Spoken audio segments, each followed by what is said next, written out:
Hi, and welcome back to Beyond the Monsters. Today I have Kira with me, and she's going to share her story with us.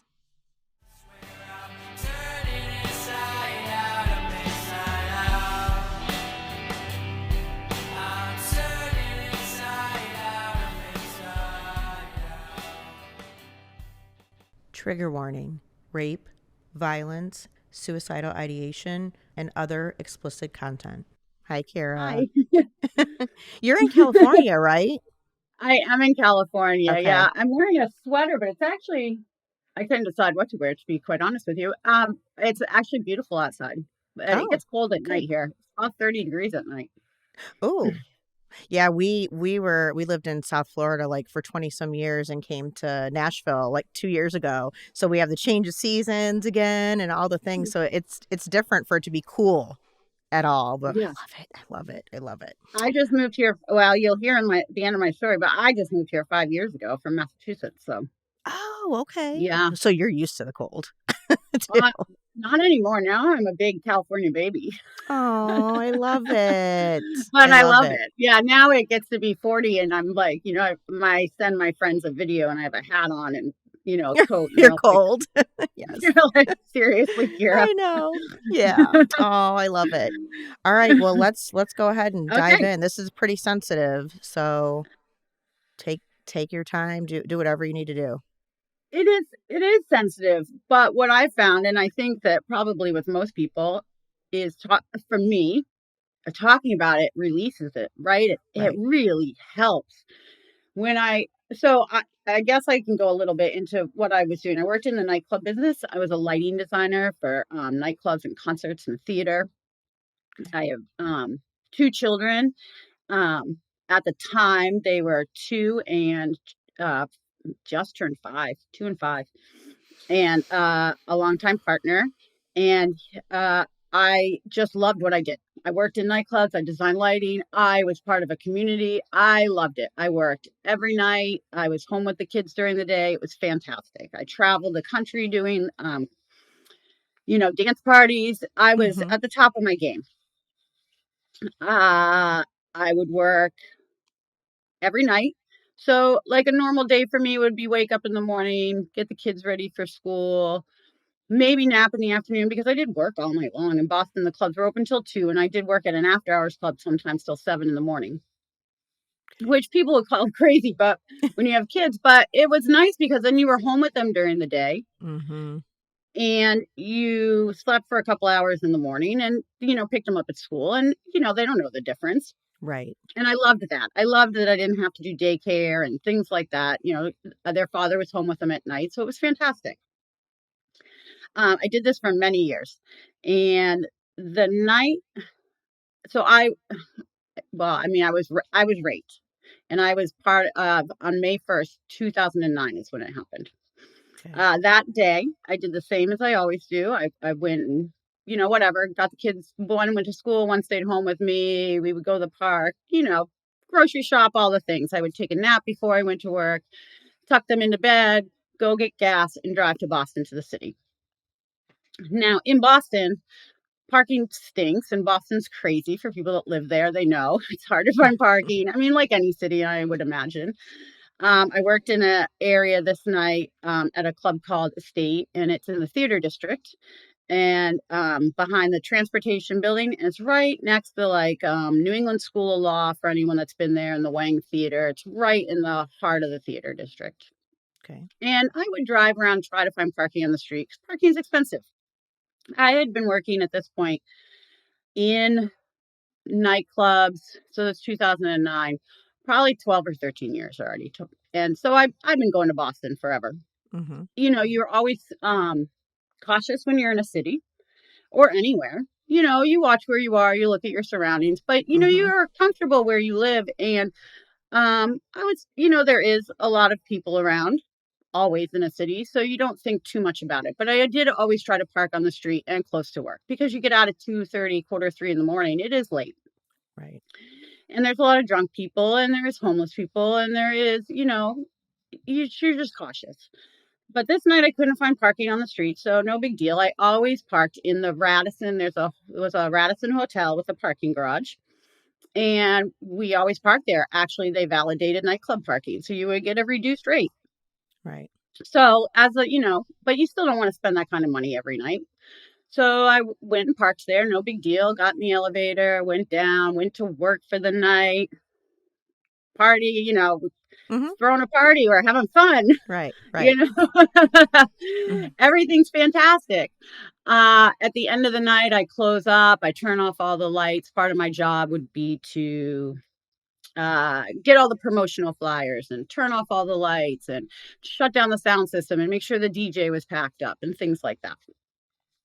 And that's what I did. And my friends that I worked with were all like bartenders, so they would be there later than I was. So they would still be there. Okay. This particular night I left, no big deal. I always carried a bag over I was actually wearing a black sweatshirt, almost like this. That's Okay. funny that I picked this today. um, that's funny. Yeah. It did have a collar, and I had a bag on over my shoulder carrying flyers. It was 2009. I had this great Nextel cell phone, and it was like one of the military ones, the rubber Yeah. ones, the flip phones, and you could Yeah. like Get like beep walkie beep. talkie Yeah. people. Yeah. Yeah. Oh, they were Yeah. fantastic. Right. And I always carried my keys in my hand. That's just, I mean, I don't know, like a safety thing, right? I guess if you have your keys out, you can get someone in the eye if you need to. I don't know. You Right. can open your car. I don't know. You're not ruffling through your bag. Mhm. So this parking garage always had club people in it. A lot of people parked there, no big deal. So I walked through the transportation building. It's probably not even like a block and a half, maybe from the club. You walk through the transportation building, and then you would cross the street by New England School of Law, and then across to the Radisson. Go in the parking garage and get in the elevator. Uh, I am by nature, I'm going to say friendly person, but you say hi to Yeah. people, whatever. Right. Right. And this Not, was like routine for you. You've done this 100 times or yeah, more. 100 Yeah. million times. Yeah. Yeah. So whatever. There's someone in the elevator. And at the time, I thought there was someone in the elevator before me, is Okay. from my memory of that night. And that will come up later. And that's why I Mhm. say that. So I got in, no big deal. And I said, hi, turn around. And I pushed floor number 4. And I had seen that floor number 2 was pushed. Uh, Floor number 4 was the green floor, which will come up later because it's a trigger. Okay. No big deal. Or I'm sorry, that's backwards. I pushed floor number 2. I saw that 4 was already lit. Okay. So my door on 2 opens. So I went to take one step out. I didn't even get my foot all the way out. And the man that was behind me grabbed me from the top of my head. And I remember saying, what the fuck? Right. Because it Well, completely caught me off guard.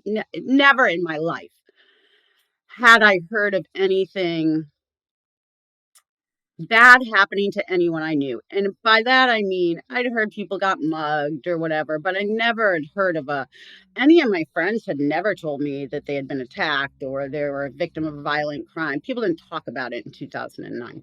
right.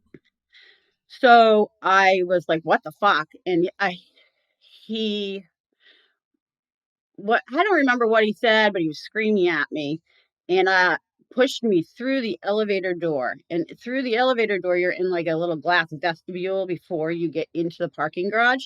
Okay. At this point, everything in my hands fell out and I was trying to click the key because I thought I was going to set off my Like car alarm. the panic or so. Yeah. Yeah, the Yeah. panic button. I opened the trunk. That's where Oh. so keys aren't always successful. At this point, he now has me by the top of my head and by my jaw. He pulled me through the glass vestibule doors and dragged me 148 feet while I screamed in a parking garage with people in it. And later to find out, well, there's supposedly people working there. 148 feet. I was screaming.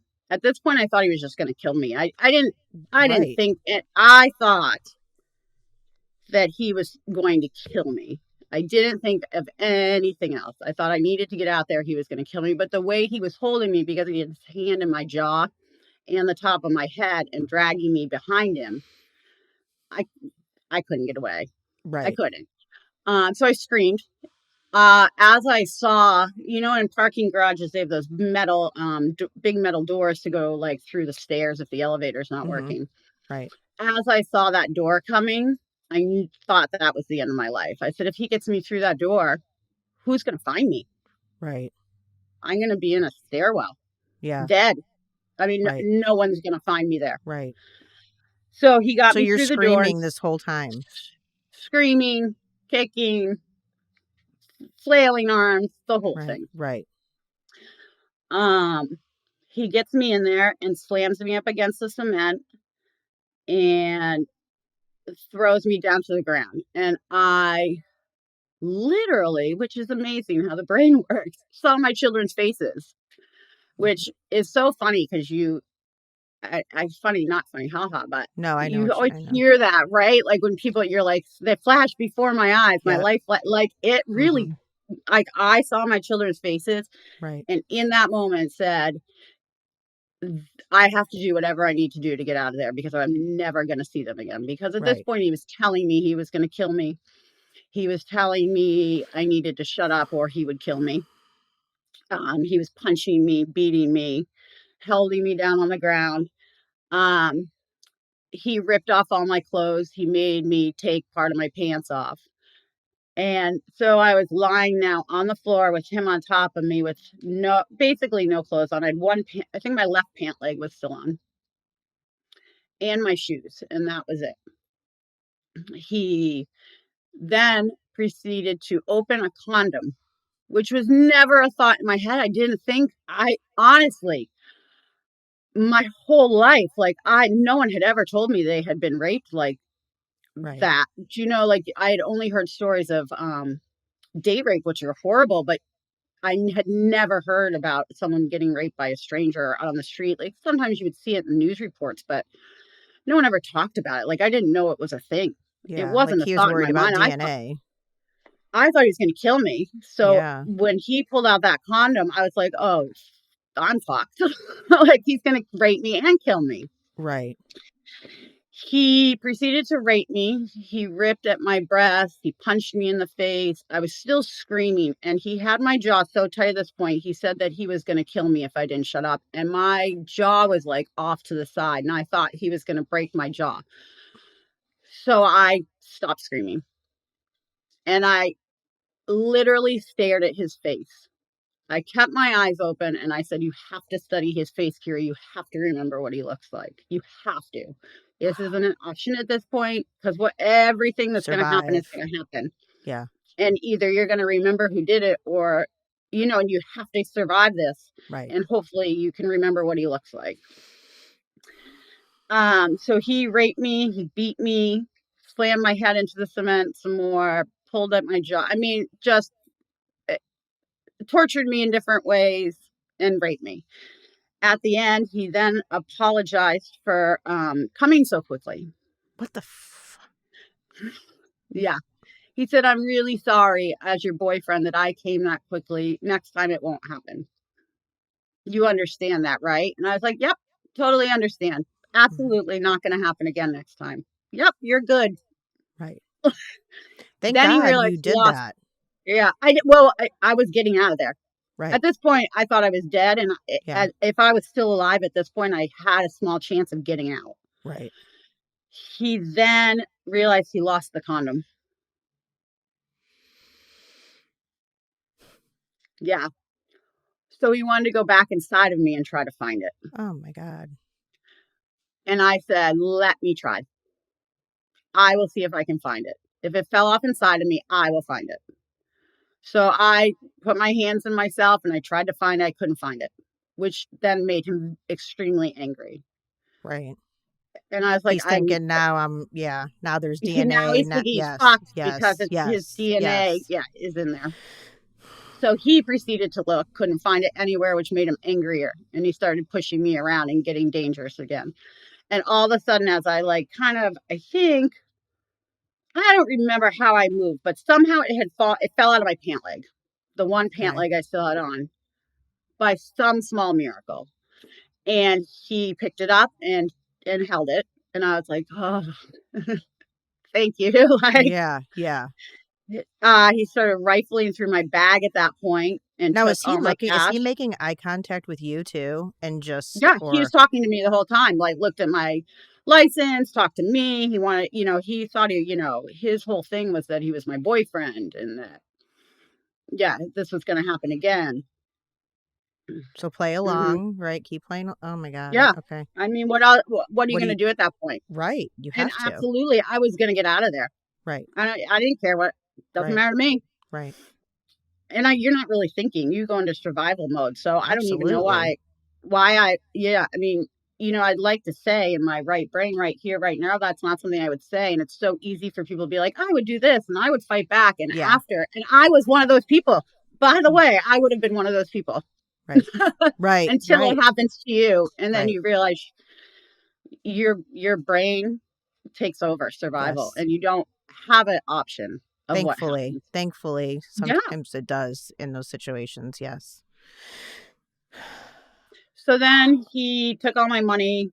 He let me keep my cell phone, which I still to this day cannot believe. And I said, I need that so that I can get home. And he said, I know you won't call anyone. And I said, nope, I promise. Who am I going to call? Right. You're my boyfriend. Yeah. I'm not calling anyone. It's all good. We're good. Yep.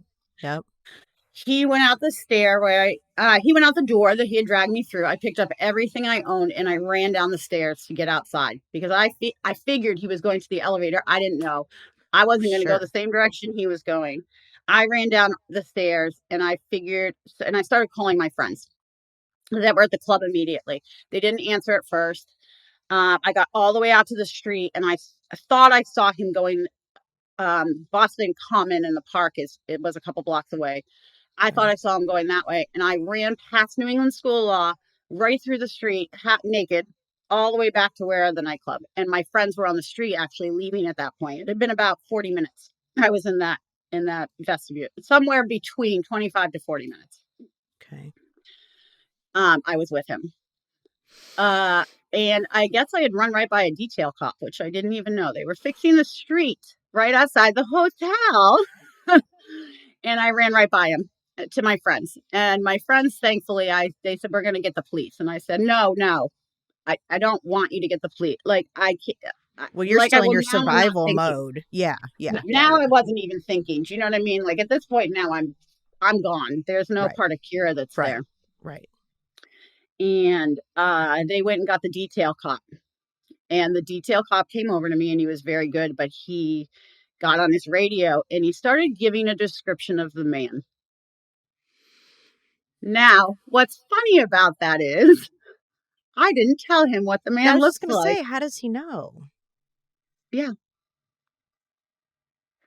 And I was What? like, I remember it, like my brain in that second was like, that's really fucked up. How does he know he was wearing a white bandana and baggy shorts and a white sweatshirt? He How did knew what he he was know that? wearing? How did he know that he was a 6'3" Hispanic man that weighs almost 300 pounds? How does he know that? No. Like, how does he know? But, whatever. I'm putting my clothes on. I'm chain smoking. I'm making my friends give me cigarettes. I was like, does anyone have a shot? Like, I'm sitting on the sidewalk. Yeah. I'm gone. Right. Right. They have to wait for a female officer to come to Okay. get me. So she pulls up and she puts me in the car and says, sit in the front seat. And now, by this time, because the nightclub industry, thankfully, is so connected, everyone from every nightclub now that I work with, because I work with all different nightclubs in the area, they're all there. Everyone's called everyone. And the first person I told was a friend of mine. He was sitting in the front seat. The front seat and came over, and I was like, he raped me, and I was like, my hair was falling out. I remember just thinking, I was in the front of the police car and I had no hair. Everything was coming out because he had dragged me so far by Yeah. my head and ripped out all my hair, not all of it, but a lot.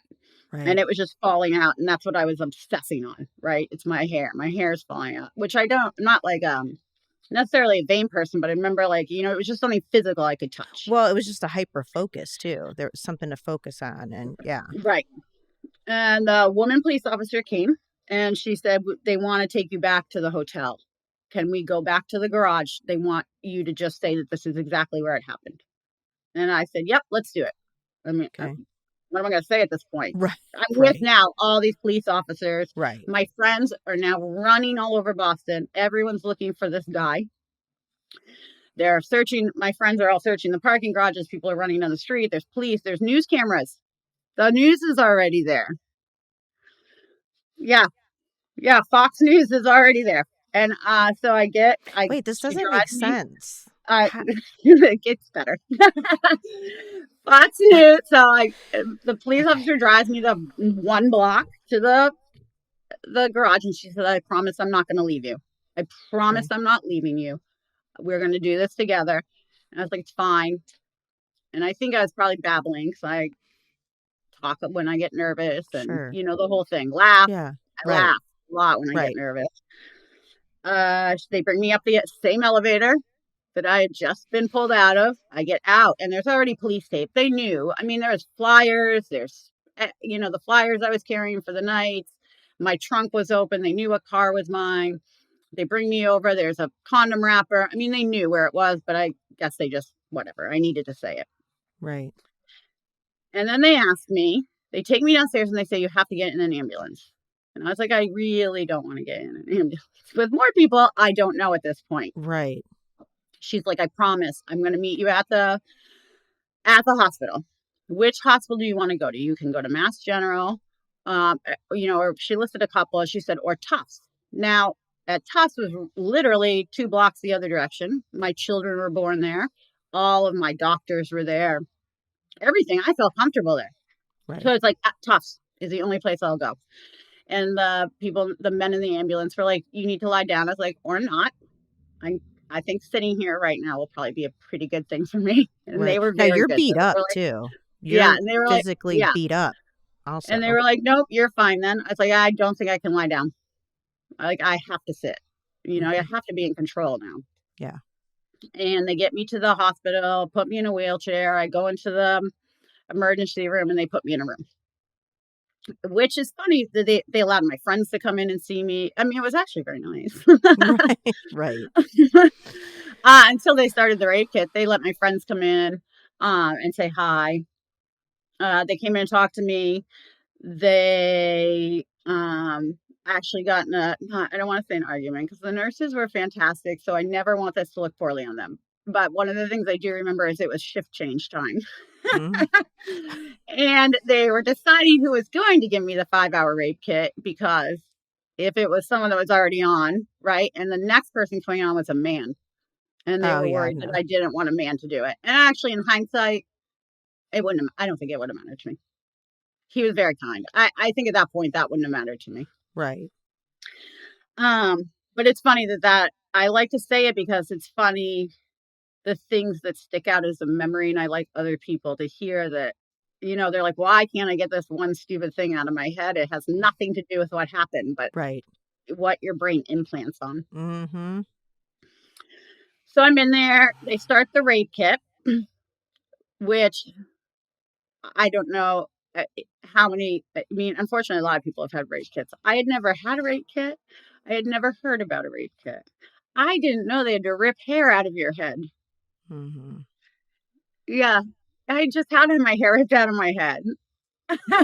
Right. They couldn't use any of it that was even loose. They have to get fresh DNA out of your skull. Mhm. So I mean, the rape was the real torture. What the man did to me, but that rape kit is Right. horrifying. Right.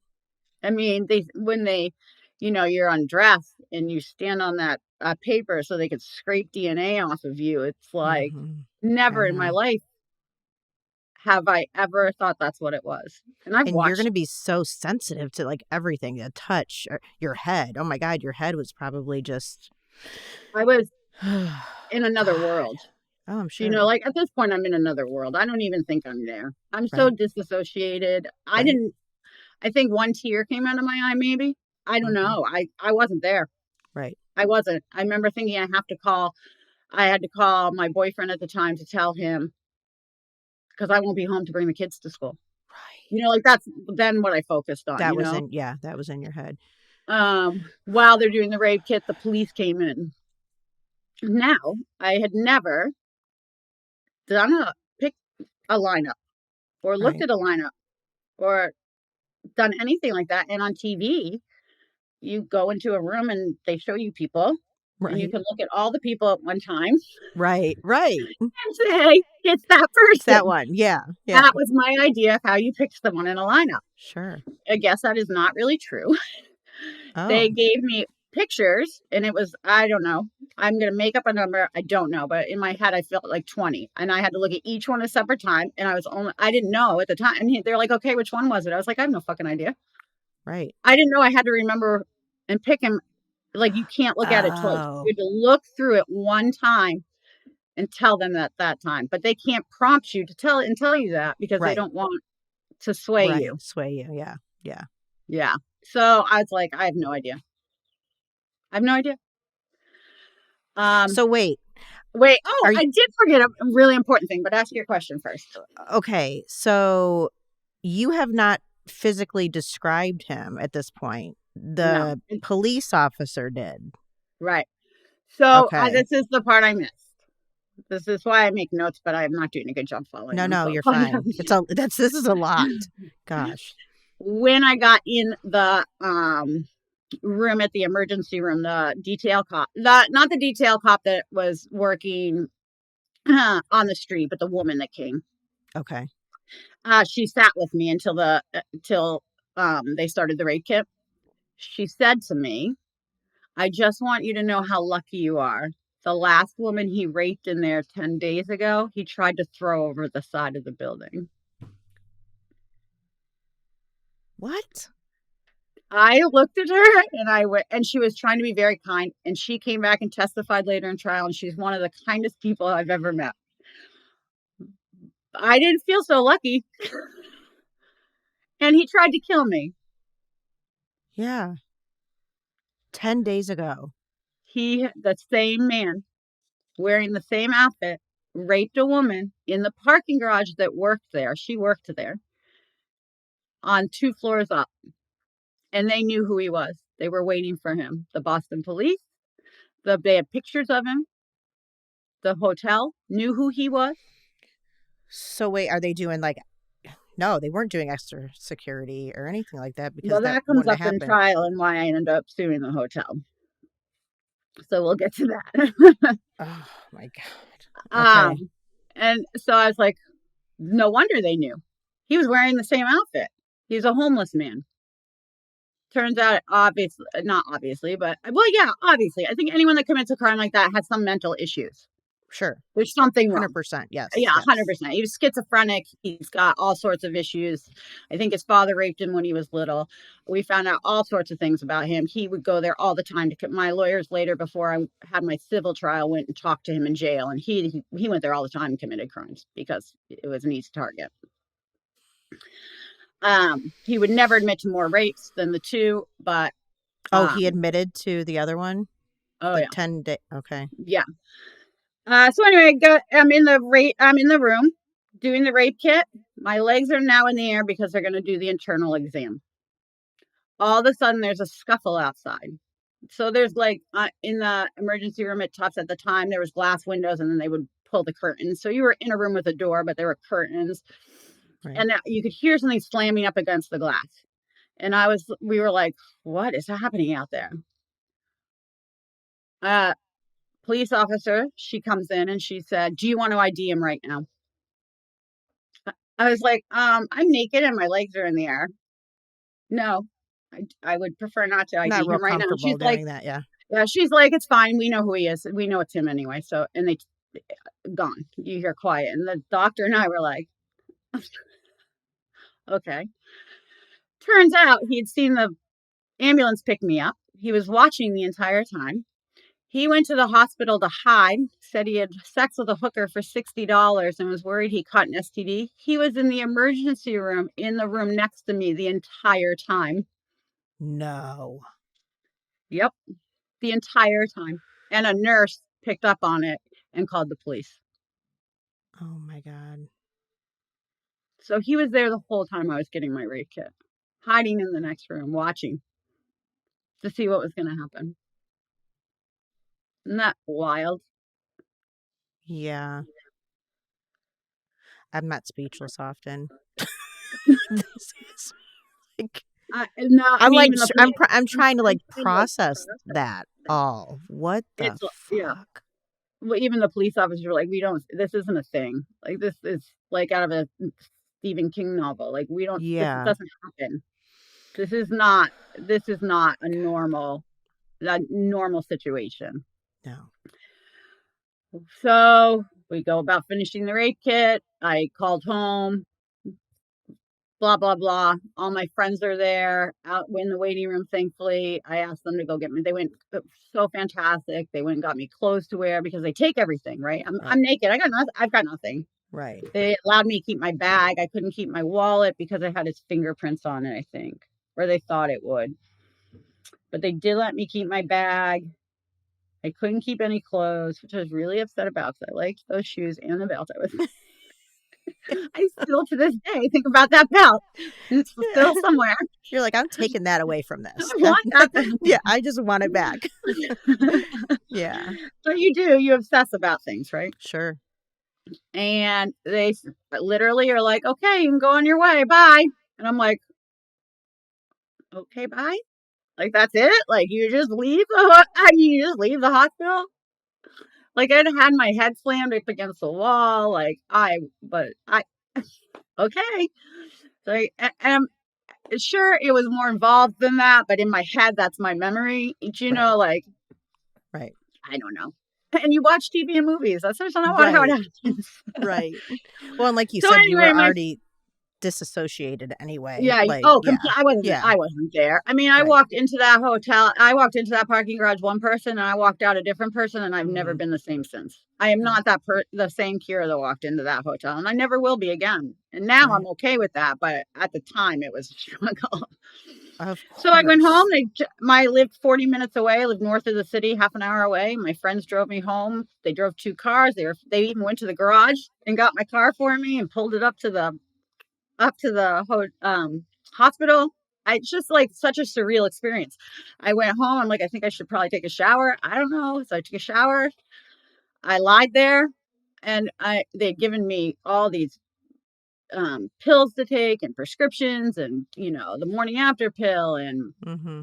uh the hepatitis B shot, and then I had to take AIDS medication and all this stuff. Right. So, and they said my So you next have all appointment. that going through your head now too. What if? Well, What right, if this it? happened on a Thursday night, it's Friday morning, and then my first appointment back at it. So now I have to go to infectious disease every Yeah. month at the hospital for a year. And some weeks I went, some months I went every week because I started drinking so much to survive and self-medicating that my Hmm. levels were so fucked up, and they wanted to monitor me. So I would be there every week, which was probably good for me to get me out of the house. I'm not going to lie. Right. Um, and so I went home, and now what do you do? It's all over the news. Like I said, Fox News had already been there because as soon as they get on the police scanner and say they're looking for a guy, they already knew who he was. They had his name. They had just questioned him at the homeless shelter. I think it was like, I might get the days wrong, but it was like maybe the day before or something. But they didn't have enough evidence to hold him on the other woman. They parking garage knew who he was. They had pictures of him up. They hired two security guards and put one camera in by the elevators, but they weren't watching them. And they told the security guards that it wasn't safe enough for them to be in the parking garage to stay in the lobby at night. So they were standing on the other side of the glass when the man was in the elevator with me. How do you know that? How do you know that they told them that? Did somebody admit to Because it it? came out at trial. Yeah. Oh my God. Yeah. So you start your journey, right? I get phone calls from the police. They tell me he's in jail. Obviously he's not going to get out. They set $1 million bail. They did tell me he had raped another woman 10 days before and that she was an employee there. and which is all they can tell. That's all they can tell you, you know. Right. Right. Um, Not that I needed to know more at this point, and asked, said, we're going to need you to do grand jury. How do you feel about that? Explain that, grand jury is the step before they can even take him to trial to see if Mm-hmm. there's enough proof to take him to trial. You don't just go to Right. trial. And I said, of course, I'm going to do that, whatever. And I was gone. I went into another world at that point. I mean, I don't think I got out of bed for 2 weeks. I did go to work. I never stopped working. I I I slept all day. They had me on so much medication, and my brain was so overloaded that I couldn't even keep my eyes open. I would sleep all day, get up, go to work. I started drinking, and then I would come home, go to bed, and do it all over again. Mm-hmm. I went to Now, grand are the jury. kids wondering like what's going on, Well, or they knew I got they're hurt. little? Well, they're Okay. little. Jack was 5. He knew that someone hurt me. He Okay. did know someone hurt me. It was all over the news, and he was in school. And I didn't think little kids would be talking about it, but he was a smart kid. Mom's not right. She didn't come home at night. Right. We kid did it. Yeah, someone hurt mom. She's okay. Right. Everything's, mom's alive. Everything's okay. But this is, whatever. Something's different, though. I'm Something's sure. Yeah. different. Did they notice? I don't know, and I'm sure they did because I was in bed and I didn't leave. I couldn't allow them to touch me. Um, Mm. I went to the grand jury and I had called a friend of mine who was a lawyer at the time, and I said, I've just never done this. Do I even need a lawyer? Like, I knew nothing Right. about this. And he said, no, but I will go with you, and I can ask questions. So I went that day to the grand jury, and my partner came with me. He came with me too, but I wouldn't allow him to hear the story. For me, I didn't in the beginning, and I'm sure other people feel this way too. And I still, probably people close to me, if they want to come hear me speak and tell the story, they can. And now Mm-hmm. they're separated. It's been enough years, but I didn't want to tell people that were close to me. Like, I remember my mom was like, why won't you tell me what happened? Well, I don't want to tell you what happened because now I have to carry how you're Your going to feelings sit and there and yes. cry, and Yes. you're going to say how horrible it makes you feel. Uh, I can't You carry can't take on your pain. anything else. Yes. No, Yes. I can't carry your pain. I can carry a stranger's because I'm going to walk away from them, and they're not going to act Right. like you do. Right. You're going to make this about you, Right. and just because that's human nature. Yeah, I'm I was just gonna learning. say. Yeah. Used to Yeah. make me really angry though. Yeah. Yeah. Now I'm learning that's just human nature, and people Right. clearly aren't doing that on purpose, Kira. Yes. Yes. Yes. They're But not acting you on to were get you. spiraling. I mean, you're gonna think all kinds of crazy things. Like that's Oh, normal. I was a Normal. fucking disaster. I wish that man had killed me. And up until, I'm gonna tell you, 2, maybe 3 years ago, I wish he had killed me in that parking garage. There's not a day that I didn't go by till 2 years ago, and this happened in 2009, that I hadn't wished he had killed me in that parking garage, because him killing me would have been easier for me, because Than living through dealing. this Mm-hmm. was worse than dying. And people close to me are like, that's not fair to say. Well, it is fair to say. It would be harder for you if I died, but you would move past it. You didn't live through what I lived through. You weren't Mm-hmm. tortured and beaten and raped And you have to live multiple it every times day. and live with it Mm-hmm. every day. I mean, I was unsafe anywhere I went. My brain now is so hyper vigilant. Mm-hmm. Everything was a threat. I couldn't allow people to touch me. I mean, my children would get into bed to wake me up, and I would punch them. Right. You're punching your own children. You don't even know you're doing it. I mean, it Right. was like I could work at night because I could disassociate, and it wouldn't matter if a stranger touched me or in a nightclub. I was Right. drinking. I could Right. disassociate. I could shut off every emotion I had.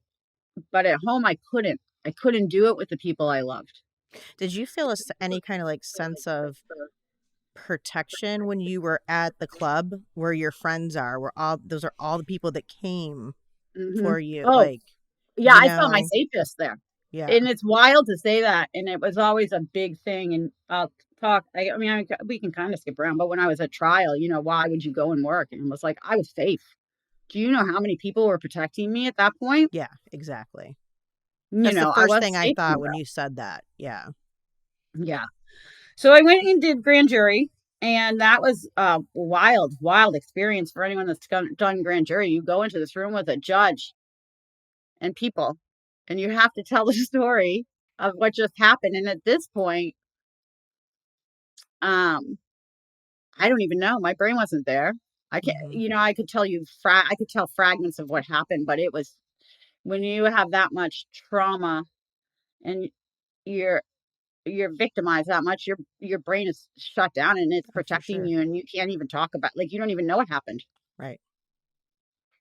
sometimes, Hmm. or you remember different bits and pieces. How long was this now? How long was the grand jury It was only after? like 2 weeks after it happened. Okay. Yeah, it was quick, because he was being held on $1 million bail. Okay. So it was pretty quick. After the grand jury, um, my friend that was a lawyer said, "Oh, I think you could sue the parking garage because there was another woman, but you didn't really lose any work. You could only get like loss of income and all this stuff." And I was like, "Well, let's see where it goes, whatever." And I was like, "But I didn't lose any work." But that's not really what I You mean. no, Just you that just lost your whole being. I, Like, like, that's not the point. But that's not the kind of law he did to his defense. Do you know what I mean? right, right. But he ended up meeting another lawyer. Or he had worked with another lawyer on another case somewhere somehow, and he recommended me to him. So I went and met with him, and he explained that no, we can sue them if you want to. He went through the whole case about negligence and all of that because another woman had been liability on the hotel because they had Sure. not done anything to protect. And this is early in the beginning before we even knew that they had put extra security guards on or whatever. But so I said, I don't have any money. I live paycheck to paycheck, and I have two Hmm. kids, and it's like, obviously you don't have to pay unless we win, and we'll just go from there. Let's see if we can build a case. And I was like, sure. I knew I was in bad shape. I knew I wasn't right, and I knew what happened to me was horrible. And if it had happened to someone else in there that worked there, I knew there was something not right. Right. This is still in 2009. At that point, papers start getting a hold of it. So I did like the Boston Herald, and I put my name and my face out there. They said, "Do you want to put your name on it?" Most people go by Jane Doe, so we'll put you under Jane Doe. And I said, absolutely not. Like, if this happened to me, I can't imagine who else this has happened to. Right.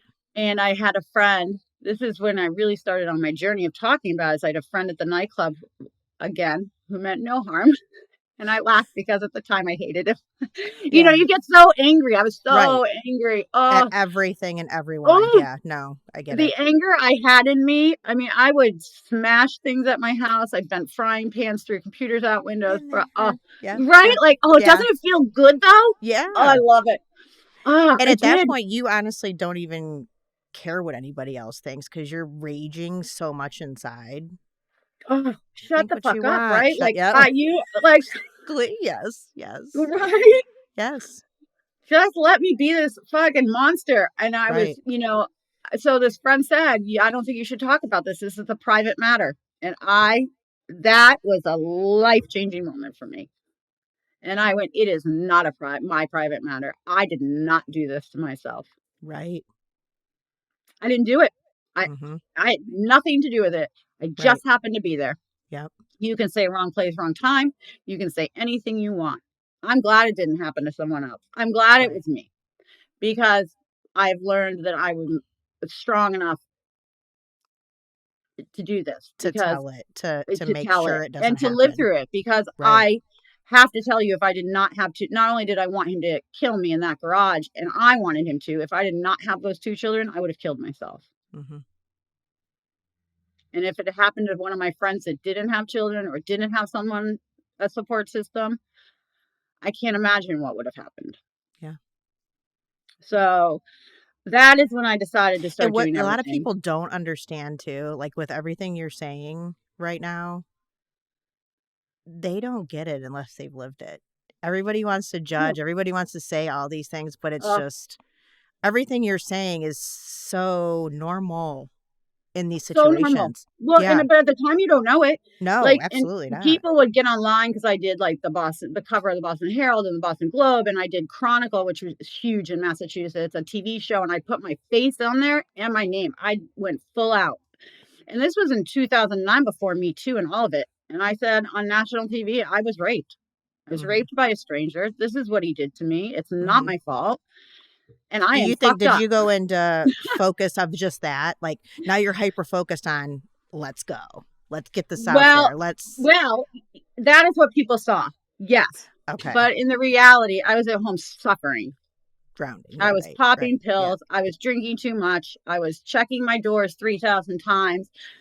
I was driving to work 3 hours early so I could drive around in circles because I had to find a parking spot on. You had to get in your car. The kids had to get in the car. You got in the car. You locked the doors. Then you put on your seatbelt. You didn't look around. You had to, everything was based around a car now because a car was my safe spot, right? I couldn't get to my car that night.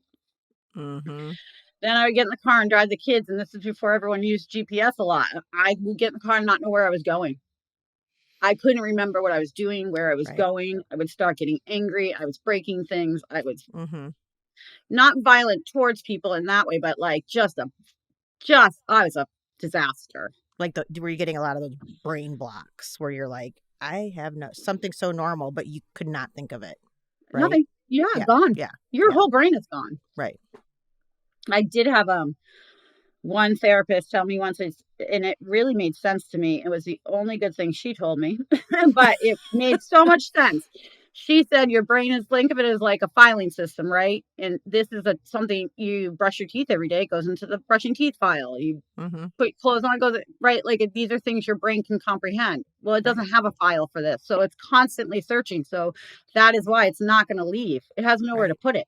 Right. So it's always there looking. Your brain is not going to let it go because it has Mm-hmm. nowhere to put it. And I was like, that's pretty smart. Because I was like, Right. why can't I make this stop? Yeah. So yeah, after grand jury, yes, did TV shows, did all the things. I got very vocal. People would stop me on the street and tell me their story or say, we watched you. And I mean, it was actually very helpful. I had friends, every friend of mine come up then and tell me their story. Now, at first, I was like, this sucks. This is a burden. Now I'm carrying their Everyone trauma. else's stuff. Yeah. Yeah. Yeah. Yeah. Yeah. But I realized I didn't have to carry their trauma.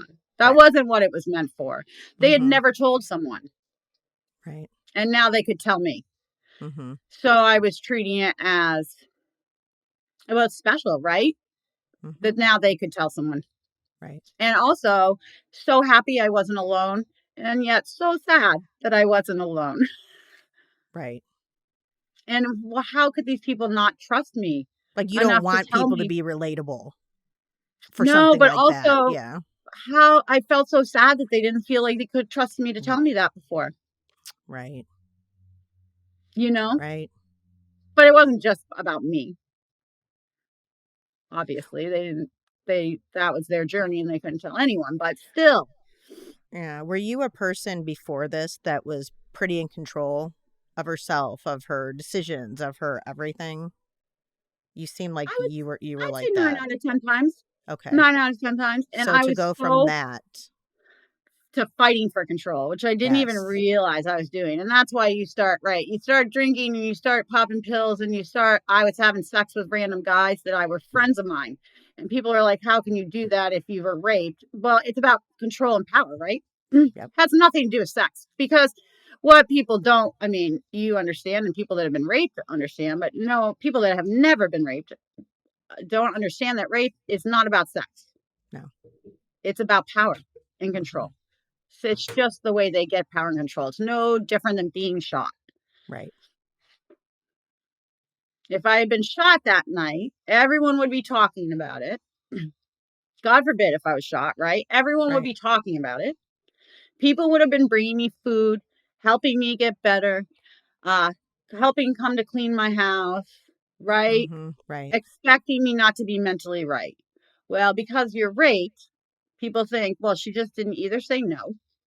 It's just sex, Hmm. right? Right. She didn't fight hard enough.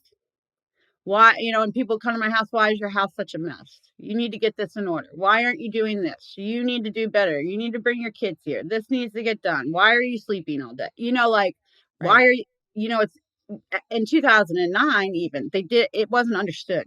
Right. Yeah. It's just, and I think even a little bit now, if the difference between someone getting raped and someone getting shot, God forbid, it's a whole different world, but really it's not. Right. Right. It's not. It's just something that most people can relate to that, which is sad. It's probably mentally easier too. Mm-hmm. Oh, It's for like sure. to even for someone to I mean, even me, I've heard a lot of stories, a lot of, especially doing psych and addiction for 20 some years. It's a lot for even like me to process what you're telling me, because I didn't know. I just knew that what these sentences, and then I looked up, like I told you, and then I looked up and saw that video. That's all I've known. So for me, even I'm all kinds of emotions over here. Like, I'm like mad. It's I'm like, I want to cry for you. Like, my heart is in my stomach. Like, oh, it's just Jesus. it's People don't it's get it. horrible, and I don't know how to explain to people. I mean, I thankfully had such an amazing group of friends because God, Thank they God. fucking put up a lot. And my partner at the time, I mean, he should have left a million times if I'm being honest and real. Hmm. God, fuck, he put up with so much, man. I wouldn't come home at night. I'd be gone for days at a time. I was having sex with other people.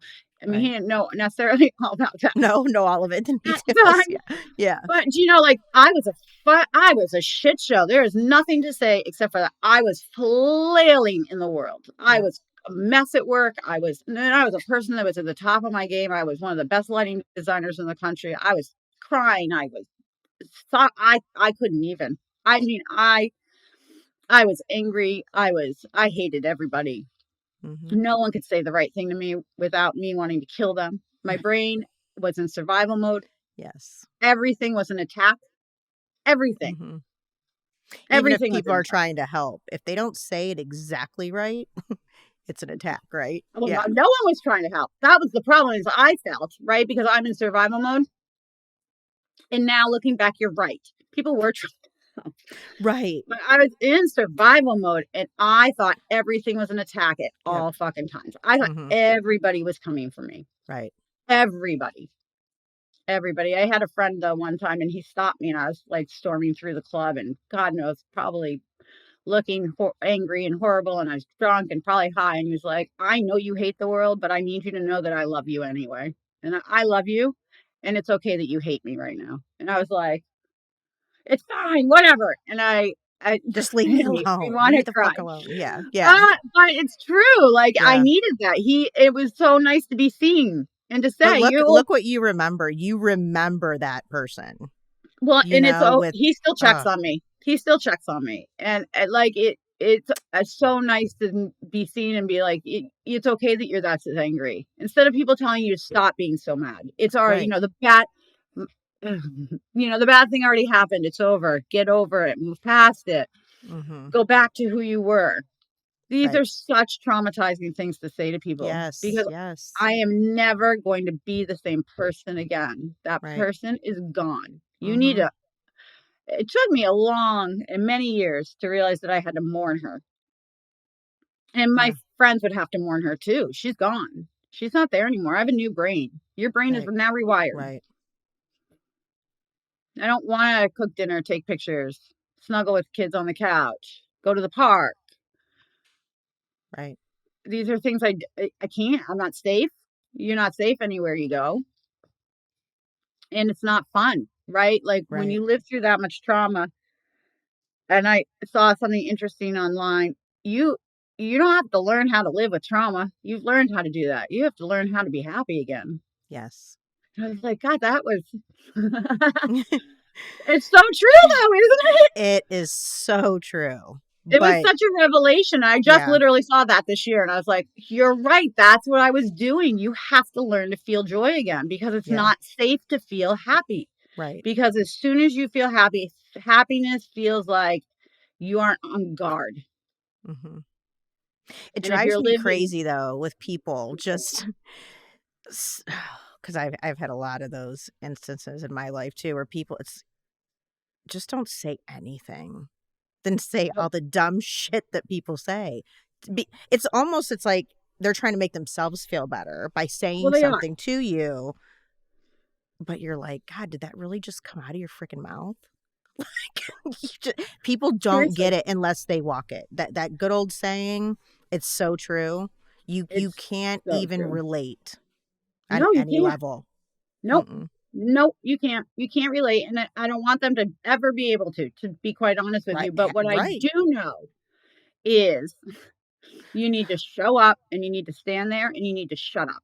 And as Yep, angry or no matter what that person does, not to walk away. If you are right. really dedicated and you are a real friend or you really love them or it's going to be horrible. You Yes. need to go get your own therapy to deal with it and get Yep. help, And a but just long stand there. road. Long, long road. It's forever. It Yep. never goes away. Mhm. It never My goes away. I used to always say too, like just even like when my first husband passed away when I was only 25 and I had two little girls. And one of the things, over the last 20 some years that still to this day bothers me, it's just like when somebody passes away, just like when something horrible happens to someone, Mhm. everyone's like there for, I don't want to call it a show, but I do because it's like the show. Like, Yeah. everything's happening right now, like with the funeral happening right now. And then everybody says, I'm going to be there and I'll be there for you and all those things. And you triggered me to think of that though, when you said about showing up because all these people promise so much, Mhm. during the show, and then where are they later? When it's hard work, when you have to get through it, when you have to actually be there for someone. Like, don't say you're going to be there unless you're actually going to show up. Yeah. That's And it's okay not to show up if it's right, too much, right, but right. don't. Yeah. Yeah, And it's true, like, and with rape, no one shows up. right. No one. I had crickets Yeah, coming to yeah, my house to clean it. I mean, right. but I had a lot of criticism from Of family. A course, lot of, that's I had easy. most of my 9 out of 10 of my friends were amazing, and they stood by me every step of the way. They would walk me to work every night. They would meet me at my car. They would walk me after. They never left my side, and and and I'm talking for years and years after. And that is really what got me through. But I mean, I don't want to ever diminish what they did, but on the home end in those other places, Hmm. people don't show up. Right, There's no food train coming. There's right. no offering to Which pick is my kid just up and bring him crazy. to school. Right. No, they And run from and you. my thing, don't ask, just go do it. Like your Just do house, it. go clean Mhm. it. Don't ask her if she needs it clean. Don't bitch at her and say, "Oh, why does it look like this?" Just go freaking clean it. Go No, clean I'm it for curled her. up in a ball, probably Yeah. drinking a bottle of wine on the couch. Just leave me there and clean around me. Yeah, exactly. You know what I mean? Mhm. I can't sleep all night long. Right. Yeah, it was a disaster. I was a disaster. I know I was a disaster. It was a disaster. Everything was horrible. I was figuring it out. I did try to find therapists. I knew I needed help. Oh, I knew I needed help. I thought I was screaming and asking for help. The fact of the matter is, if anyone had tried to probably help me, I probably wouldn't have allowed them to anyway because I didn't know what I needed. Right. I I found a therapist who she was. It at least got me to like a support group. She was not educated. It's very hard for me to say this, but I don't want to knock her because I don't think she shouldn't have taken me on. I was a much rougher case than what she Right. had, right? Okay. Yeah, yeah, that's Like, fair. so one of the examples was she told me once to sit in a bathtub and drink a glass of wine, think about what happened to me and try to process it. Naked in a bathtub with a glass of wine, processing what happened to me. Hmm. Yeah. I'll let everyone go from there. Wow, She that went over she with might have me. needed a little more training and drama. I told her how I would break things and I was violent, like angry and Mhm. so she said you should freeze. This is one of my favorites. Freeze oranges and leave them in your freezer so when you get angry, you can pick them up and hold them. and the cold will shock you out of it. And I turned to her and I said, "Do you know what I will do with a frozen orange when I'm angry? I will literally fucking kill someone." That shit's going through the wall or the window, something. Are you kidding? Oh You've just gosh. given me another weapon. Thank you. Oh I had another gosh. therapist once tell me to fill a. Okay, so when you now when for some viewers that don't know, but when you have PTSD, right, and depression, anxiety, you don't. It's literally like they say, you see red, right? You don't have that. Yeah. It's split second to find. You're Right. triggered and you're there. You're back in Yep. the war. You're Right. back in the war. You have no control. Your brain Mm-hmm. is now going to protect your body at any Yep. point. She's like, as soon as you feel it happening, fill a bathtub with water. So now I'm going to wait for a bathtub to fill with water, then get ice cubes and throw the ice cubes in the water. So that when you're throwing things, you're not breaking anything, but you still get that satisfaction. God, if it And could I only be that easy. also looked at her and went, in that time that bathtub filled, I've killed 2 people and drinking 2 bottles of wine Yeah. and Yeah. smashed them. Yeah. Exactly. Right through the window, right through the mirror, whatever. Yeah. Yeah. I will say, though, here's the problem is that it was hard for me to find a therapist that would take me because my case was so public. Because by this time they knew I was suing. Right. It was all over the news. I'd done all these TVs. And what everyone knows is if you take on a client, you are now going to testify in court. Right. And no one wants to touch that with a 10-foot pole. Yeah. They don't. I mean, very few people. There are people. Of course there are. Very few. And Right. those people that want to are probably book solid. Yeah. So what I did is I delved into I now, mind you, I'm still waiting for a criminal trial, right? This man is still Mm-hmm. in jail. Still in jail. He leaves jail and goes into the mental hospital in Bridgewater State Prison, and then goes back to his high security prison in solitary confinement because he's not a good prisoner. So he goes back and forth all the time. So I'm having to know about that. But I did want to know. I wanted to know where he was at all times. Sure. Um, I'm waiting for the criminal trial. This is all between 2009. The criminal trial doesn't happen until 2013. To give you an idea, this is how many years now I'm living through this with now Why? Why is it because he taking? was mentally unstable to stand Oh. trial, Mm. which probably he was. There's no doubt in my mind. Right. So I sat there in this hell. I lost my house. I couldn't. I mean, one of the best stories, I wrote it down, and I don't know if I'm out of order now, but I'm going to tell it to you, is my That's daughter okay. gets to kindergarten, right? And so for Mother's Day, they're drawing Mother's Day pictures.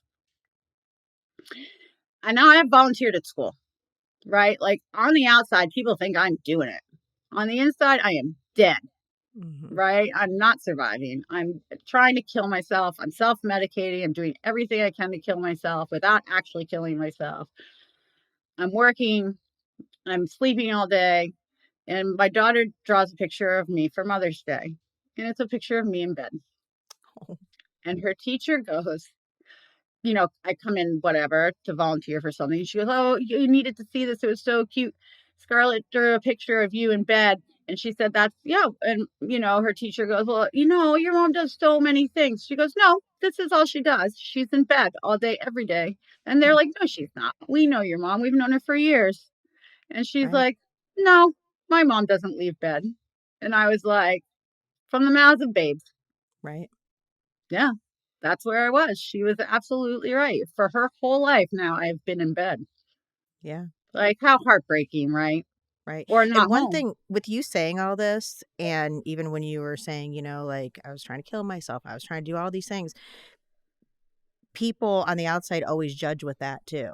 Like they Oh, don't get the fact that your mind is not right. You aren't thinking clearly. Why don't they think of their children? Why don't they? Because they can't. They're not even processing about their children and who they'll leave behind. They're just in so much pain well, that they just want it to be done. the only reason I'm alive is because I had those 2 children. If I did not have those 2 children, I would have been dead. Right. So even though people were saying to me, I wasn't doing enough, they don't know what I was literally doing everything I could to stay alive for those children. Right. Yeah. And still as much of a mess. And I was so proud of myself in many ways, right? I knew I was bad, but I also knew, God, okay, you're still staying alive. You can, Right. You're still here.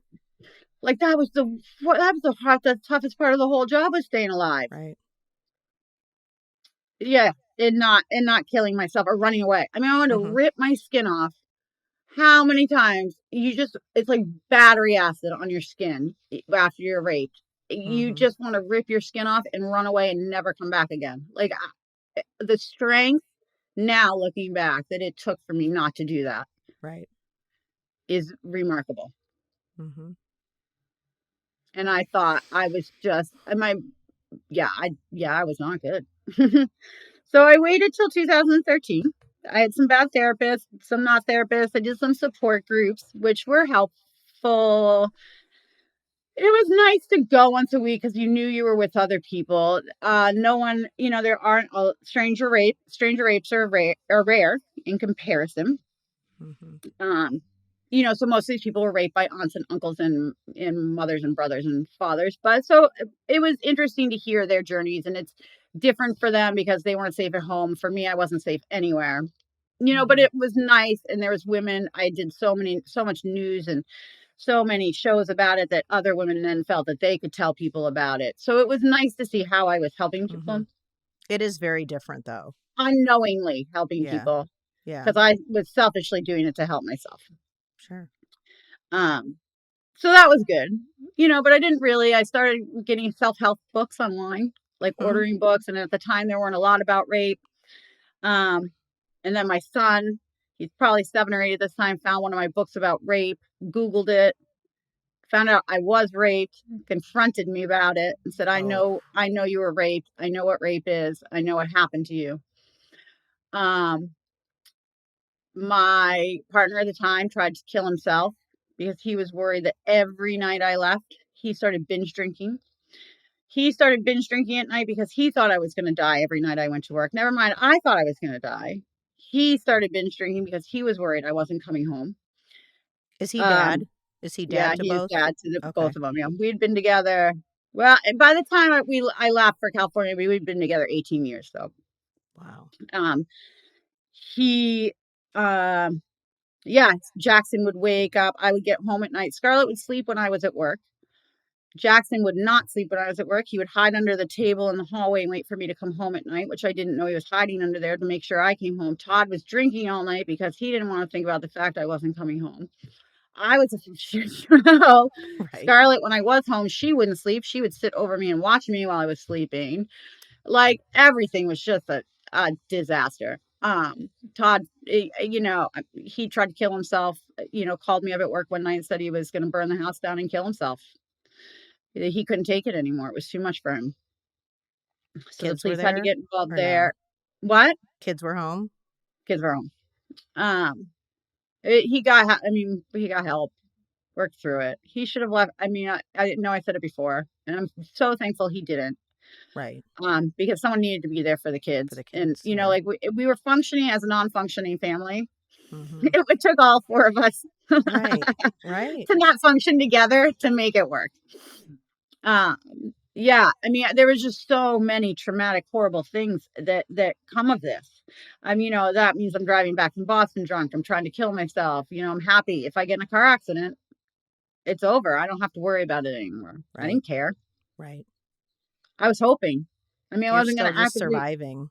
wasn't going to actively drive myself into a cement wall or slit my wrist because I didn't want to do that because I had kids. So part of me was trying to stay alive, but the other part of me really wishes it was dead because it was so fucking horrible to be alive.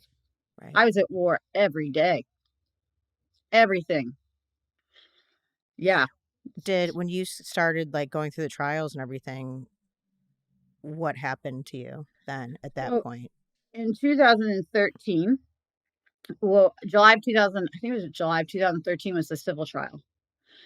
I'm sorry, the criminal trial. Criminal. So Okay. now this is the first time I'm going to go see this man who raped me, and I'm going to testify against him in court. I also was going to have the chance to meet the other woman he raped. Mm. So we go to court that day.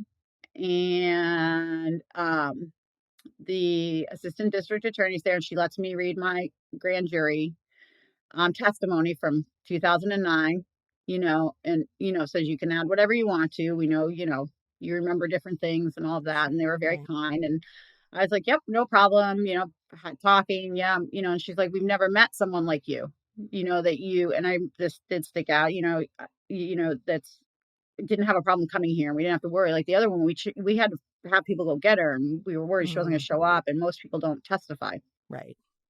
I was like, no, this is what, I mean, I didn't do it. Right. Um, so I got to meet the other woman and she gave me a hug. Um, She's and that was probably pretty so much thankful for you.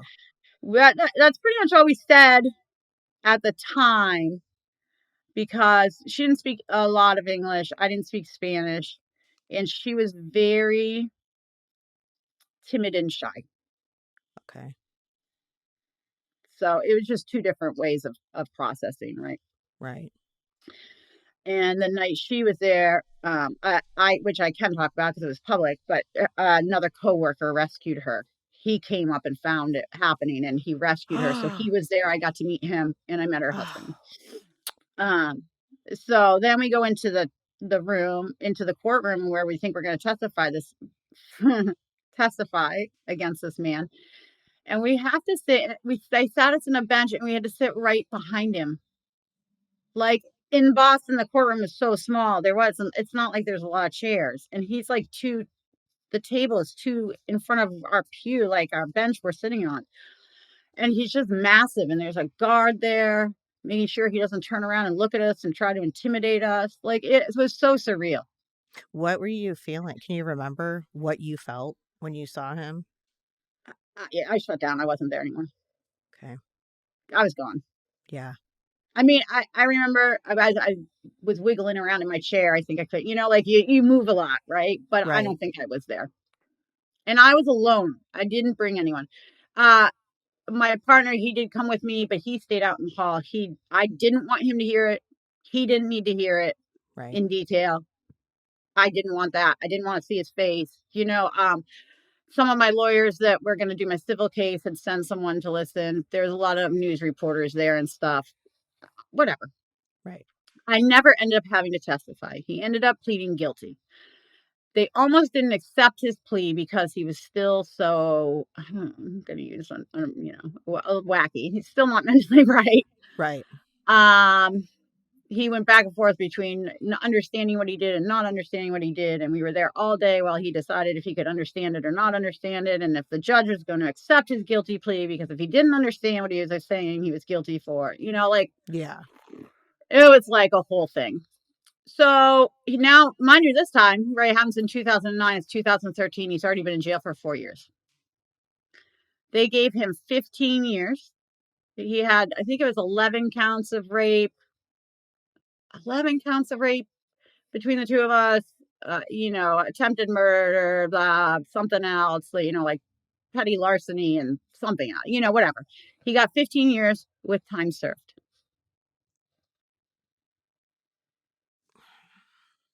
So he's For already both served of four you. years. For both of you. He's already served 4 years. Why would the judge only give him Right? And in 15? Massachusetts, I mean, that's a real liberal state. Yeah, because he pled guilty. He was going to get help. He's in and out of the mental hospital jail, and he was taking med. I don't. God At help that everyone point, else out there in 9 or 10 years. right? Well, and in that point, Oh, wait. So this, hold on. So how many years has it been now? oh, we'll get there. Yeah, yeah. So I leave. Whatever, it's done. He's in jail for now. Let's not worry about this part. He is definitely not getting out for at least 11 more years, right? So we have Right. 11 years not to worry about that. I'm on the call list. I want to know if he escapes prison. I want to know everything, right? And I this is want to know if he's 2013. yeah, I want to know if he's changed to different jails. I want to know if he's in and out of solitary confinement. I want to know all of it. And as a victim, you have the right to know every single thing that happens, Right. Right. which I think is good and bad. Maybe good for some people, maybe bad for others. It is weird when you get a call in the middle of the night about it. Sometimes it gets me going, but I'm Yeah. still happy that I get it. Right. Um, so next, now I'm excited, right? We're going to do the civil trial. The criminal trial's over. That means we can do the civil trial. He pled guilty. There's no doubt that I was raped in that parking garage, right? Like, this probably won't be a breeze, but they can't say that I wasn't raped, right? I mean, you pled Right. guilty. So we sue the hotel and the parking garage on premises liability. So because they didn't take care, there was a known, it, basically because there was a known threat and they didn't take care of it. A woman had been raped there 10 days before, 11 days before, their own employee, and they didn't do enough to protect their patrons and their other employees. And Right. that's where in trial, we found out all the things. And in discovery before that, you find out all the things, like they had put the parking they had hired 2 security guards, but they put them in the hotel lobby because it wasn't safe in the garage, so they told them not to go in there at night. They That said doesn't they put even up make sense. That doesn't even make sense. they put up one camera facing the garage, facing the elevator going into the garage, which is where you see him follow me onto the elevator from that night. Yes. And that is the camera they put up. So if someone had been watching that camera that they put up, they would have seen he wasn't. I remembered from the night that I thought he was on the elevator already, but it's on the World Wide Web Yeah. because now it's everywhere. Is you can see him follow me onto the elevator right before he Right. rapes me. If someone had been watching that camera, they had a description, they had a picture, they knew what he had looked like, they had everything. Or He's been someone arrested walking, before. a few of them walking the ground on a regular basis. You were with him for I 40 was some minutes. I was dragged 148 feet. Yeah, 100 screaming, walk, go walk 148 feet. I got pulled by the top of my head and my jaw, 148 feet, screaming through an echoing kicking parking everything. garage. Yes, that's absurd. Yeah, That yeah. Wild, right? yeah. So the other woman did not sue. She got a workman's comp thing and then she got fired. Whatever. I'm staying out of that. That's not my Yeah, story. okay, yeah. Uh, I sue. I sue them. It takes. I started suing them. I think technically we started suing them like 2011 maybe, but because we wanted the civil trial in first, and then Right. it took 2 more years for the criminal trial to go. So now we're at August of 2015, and Okay. we're gonna do it. We're gonna do this trial. This is gonna, probably be a week. My lawyers think maybe a week. I knew I wasn't good. I was like, but after this, I can really close a chapter. I moved to the city. A friend of mine is nice enough to give me his apartment because I knew I didn't want to you should not trust me to drive back and forth during trial. I Right. didn't know where my brain was going to be. I should be in the Yes. city. I knew I had trial prep every day. I had a team of 4 or 5 lawyers. I mean, I had a lawyer from Atlanta, some from Boston. I had lawyers from all over the place. This is now going to be the biggest premises liability case in Massachusetts state history. I mean, it was on the televised every day. The courtroom was packed with lawyers from all over the country every day. Like, this is how big this case was. No one's ever done this. My name is on it. I don't care. It's on the news every night, every station. It's all over the world. Like, it's wild. And I'm locked in this little room, like trying to survive in my friend's apartment, Right. getting drunk, going to trial prep. Right. We had made my lawyers were worried I might not be able to testify, and why this is important is it will come up later is that they made a automated, like, animated film of me being raped in case I couldn't testify so they could show it to Oh. the jury. Do you know what I mean? Yeah. My intent was always to testify. I think that they were worried maybe I wouldn't, but that was not my intent. Mhm. We go and start. They decide I'm only going to be there I don't have to be at the trial in Massachusetts to watch it, even though I was suing. Okay. But what we decided is I would be there for when they picked the jury, and then I would be there for opening arguments and closing arguments, and obviously when I testify. Because what they didn't want is they didn't want the jury to sit and watch me and my reactions to things. They wanted them to listen to the people talking. And that is how I met Ann Burgess. We had called her, my lawyer had called her and asked her if she'd be my therapist. And she said, no, but I would love to be your expert witness. and I'll talk to her. So over the years, I had started talking to her already. And she was my expert witness at trial. Um, but yeah, no, so that's how I met her. And then I did find another therapist who finally put me on right before trial, who put me on medication, which was a game changer for me. I was so happy. I was on 3 or 4 different medications, but it gave me that second to stop and think that everyone kept Mhm. telling me Right. I had to do. Good. But I mean, I took nerve drugs, I took, antidepressants, I took, Mhm. all of them, SSRI, I took it all. Right. Um, but it gave me that second, the door slamming behind me, and the car driving too close, and Mhm. the person walking by me in the grocery store. It gave me that 1 minute to think, assess if I was in danger in that moment or Right. not, Right. which was a huge, huge game changer for me. Um, so we went to trial. We picked a jury. The jury selection took over a week. So now we're already at a week, and they said trial would only be a week. The trial ended up lasting about 6 weeks. Yeah. We didn't obviously testify on weekends. There's some, whatever. Sometimes you got out early in Boston because it's hot out, whatever. But it's six Right. week trial, 6 weeks of testimony, in where it was the most surreal thing. I mean, I sat there all day in trial prep with my lawyers, right? We did mock trials where they would, one would be the attorney from the other side yelling at me because, they're going to come after you. Right. When it got to my day to testify, I have a lot of triggers. So the parking garage level was 2. It was Kelly green. The color of the parking garage was Kelly green. Um, and obviously slamming doors, and the smell of parking garages and urine and white bandanas. I mean, the list goes on and on, but these Right. are my big ones. Right. Right.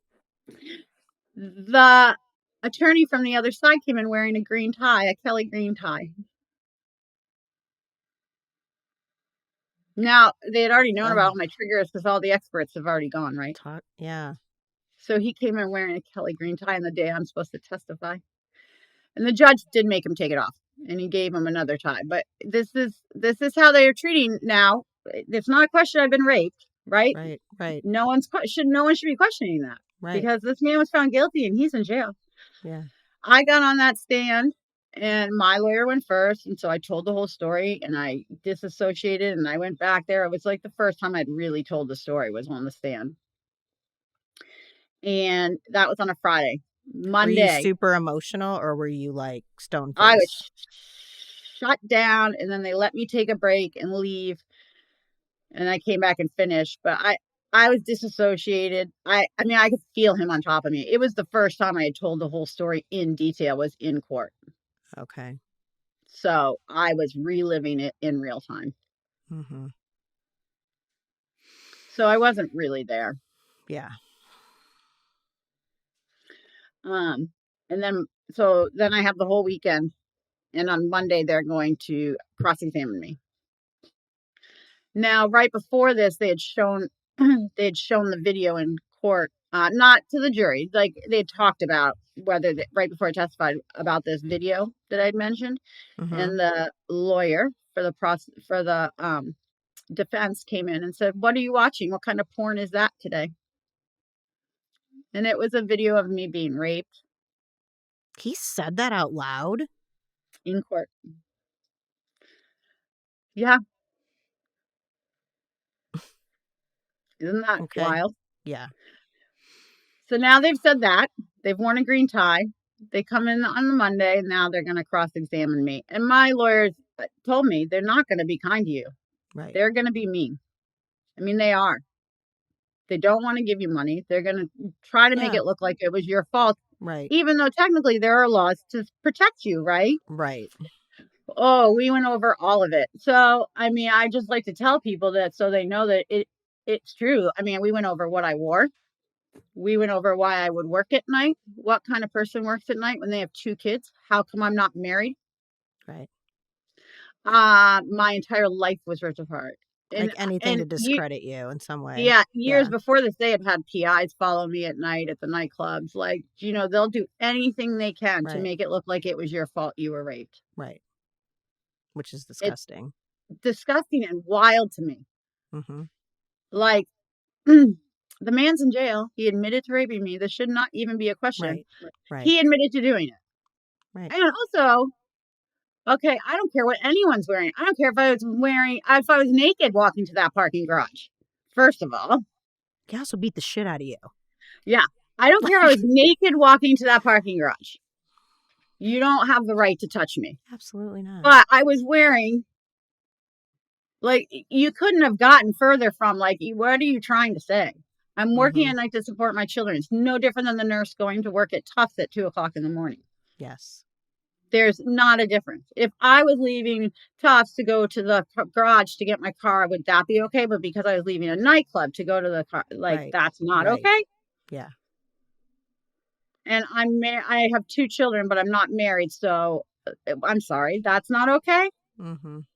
I was like, I'm never getting married. How were So you feeling when they were saying that shit? Were you like, I had to practice really not getting angry. When we that's had, what I'm wondering. Like, how were you like not lashing out? How did you control well, yourself? my lawyers did a very, it was hard. I mean, trial prep was hard. I cried and cried and walked away and I didn't do good. And I had to really, I had to learn how to control my emotions because I could not get angry on that stand Right. and yell back at them and, say, you're a fucking asshole. Right. It's really Right. what you want to say. To say the least. and Yeah. and Yeah. and be smart and be the person I am and be in my brain and say all the things that are right. Like, Right. yes, you're right. I do work. And the reason I work at night is to support my family. And it's something I love and it's something I'm extremely talented for, and that is why, not because you're a fucking asshole. Stop asking me these questions. Right. But it's really hard not to. Like, But it's God, I really give hard you not so to. much How, credit.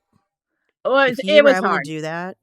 It was very, very hard. And you really have to learn how to breathe and be in your brain, which is a very hard thing to I do. still need to learn to do that better. Like, so ooh, God, I give you credit. It's hard, and I'm still learning, but really sitting back and listening to what people tell you and formulating what you're going to say is a skill. And I am still working on it, but I work really hard because you're never going to change that person's mind. Right. You can Right. only state your opinion in the way you feel. Mm-hmm. And you have to just be so smart about it to get your point across in any situation in life, not just Yeah. in court. Yeah. Because you want to get out what matters because that's what they're going to remember. Mm-hmm. So we did that. And then I think there was a couple more people that testified. Then we did closing arguments, and 6 weeks was over. One of those weekends, the judge went away for a conference, which will come up after. And I won by unanimous jury. Fantastic. Which you didn't need. Unanimous. You didn't need in a civil trial. You don't need unanimous. You only need 3/4 of them to agree. All of them agreed.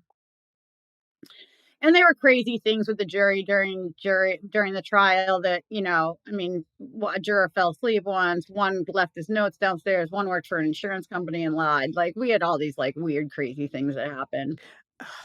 But I mean, it was just like it was like a never ending trial. Right. Um, but I won. I won. They awarded me $4 million. I won. It was going to be all over. The news, it was on it made every newspaper in the world. I mean, it was on the Daily News in England. My cousin saw it. Like, it was everywhere Wow. because Now, I put my name on there. can they appeal it? Well, they said they were not going to. So they got on TV and said, we are not going to appeal this. We are not going to Okay. re-traumatize her. We lost. We are not going to appeal this. Needless to say, they were fired. And the new lawyers tried to get the the verdict overturned. Now, the tricky thing is, in the meantime, that meeting that the judge went away to, the conference, he Mm-hmm. talked about my case while it was still open. and said that he didn't care whether or not I won or not. He hated my lawyer so much, he would make sure I didn't get that money and he would feel bad for a rape victim, but he wasn't going to allow it to happen. No. Oh, yeah. This Somebody is, snitched on him. it was recorded. Stop. We have the recording. Wow. He was fired, I hope. Well, here's the tricky part is judges can't be fired like Oh, they that. It can't. takes a lot. Yes. He would have to recuse himself because he would be the judge on my next trial. Did Oh, he? yeah. Did he? Well, so first they hire new lawyers. Now I spiral because here's the deal. We're now in 2015. I knew I was bad. I got another job. I started working at Target and I was working at the kids' school. So now I'm working 110 hours a week so that I will to shut my brain down. Right. I work at the nightclub 4 nights a week. I work at Target 3 days a week, and I work at school 5 days a week. I work around the clock because I cannot allow myself time to think. Because You if don't I want have to time to think. think, I have time to die. Yes. Can't happen.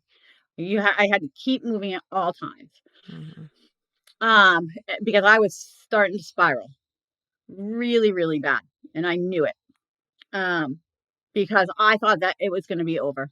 Right. And when they said they were going to come back and try to get the judge to overturn a jury's verdict that I got Unanimous. unanimously was mind blowing to me. I mean, we would thought they might appeal it.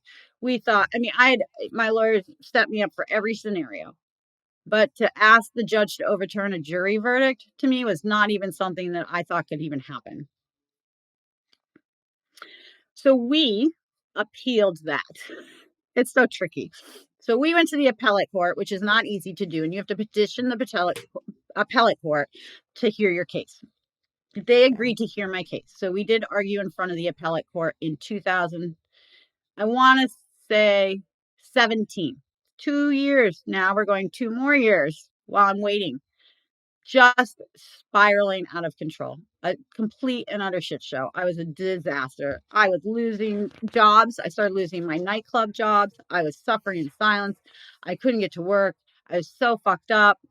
I couldn't, I would be in the back smoking cigarettes and doing drugs and drinking, not doing lights. I just couldn't Mm-hmm. help it. I Right. mean, I was a disaster. I couldn't be at home. When I was at home, I couldn't be, out. And when I was out, I didn't want to be like, I didn't know where to go. I would go away for days at a time and disappear and hang out and party. I couldn't do it.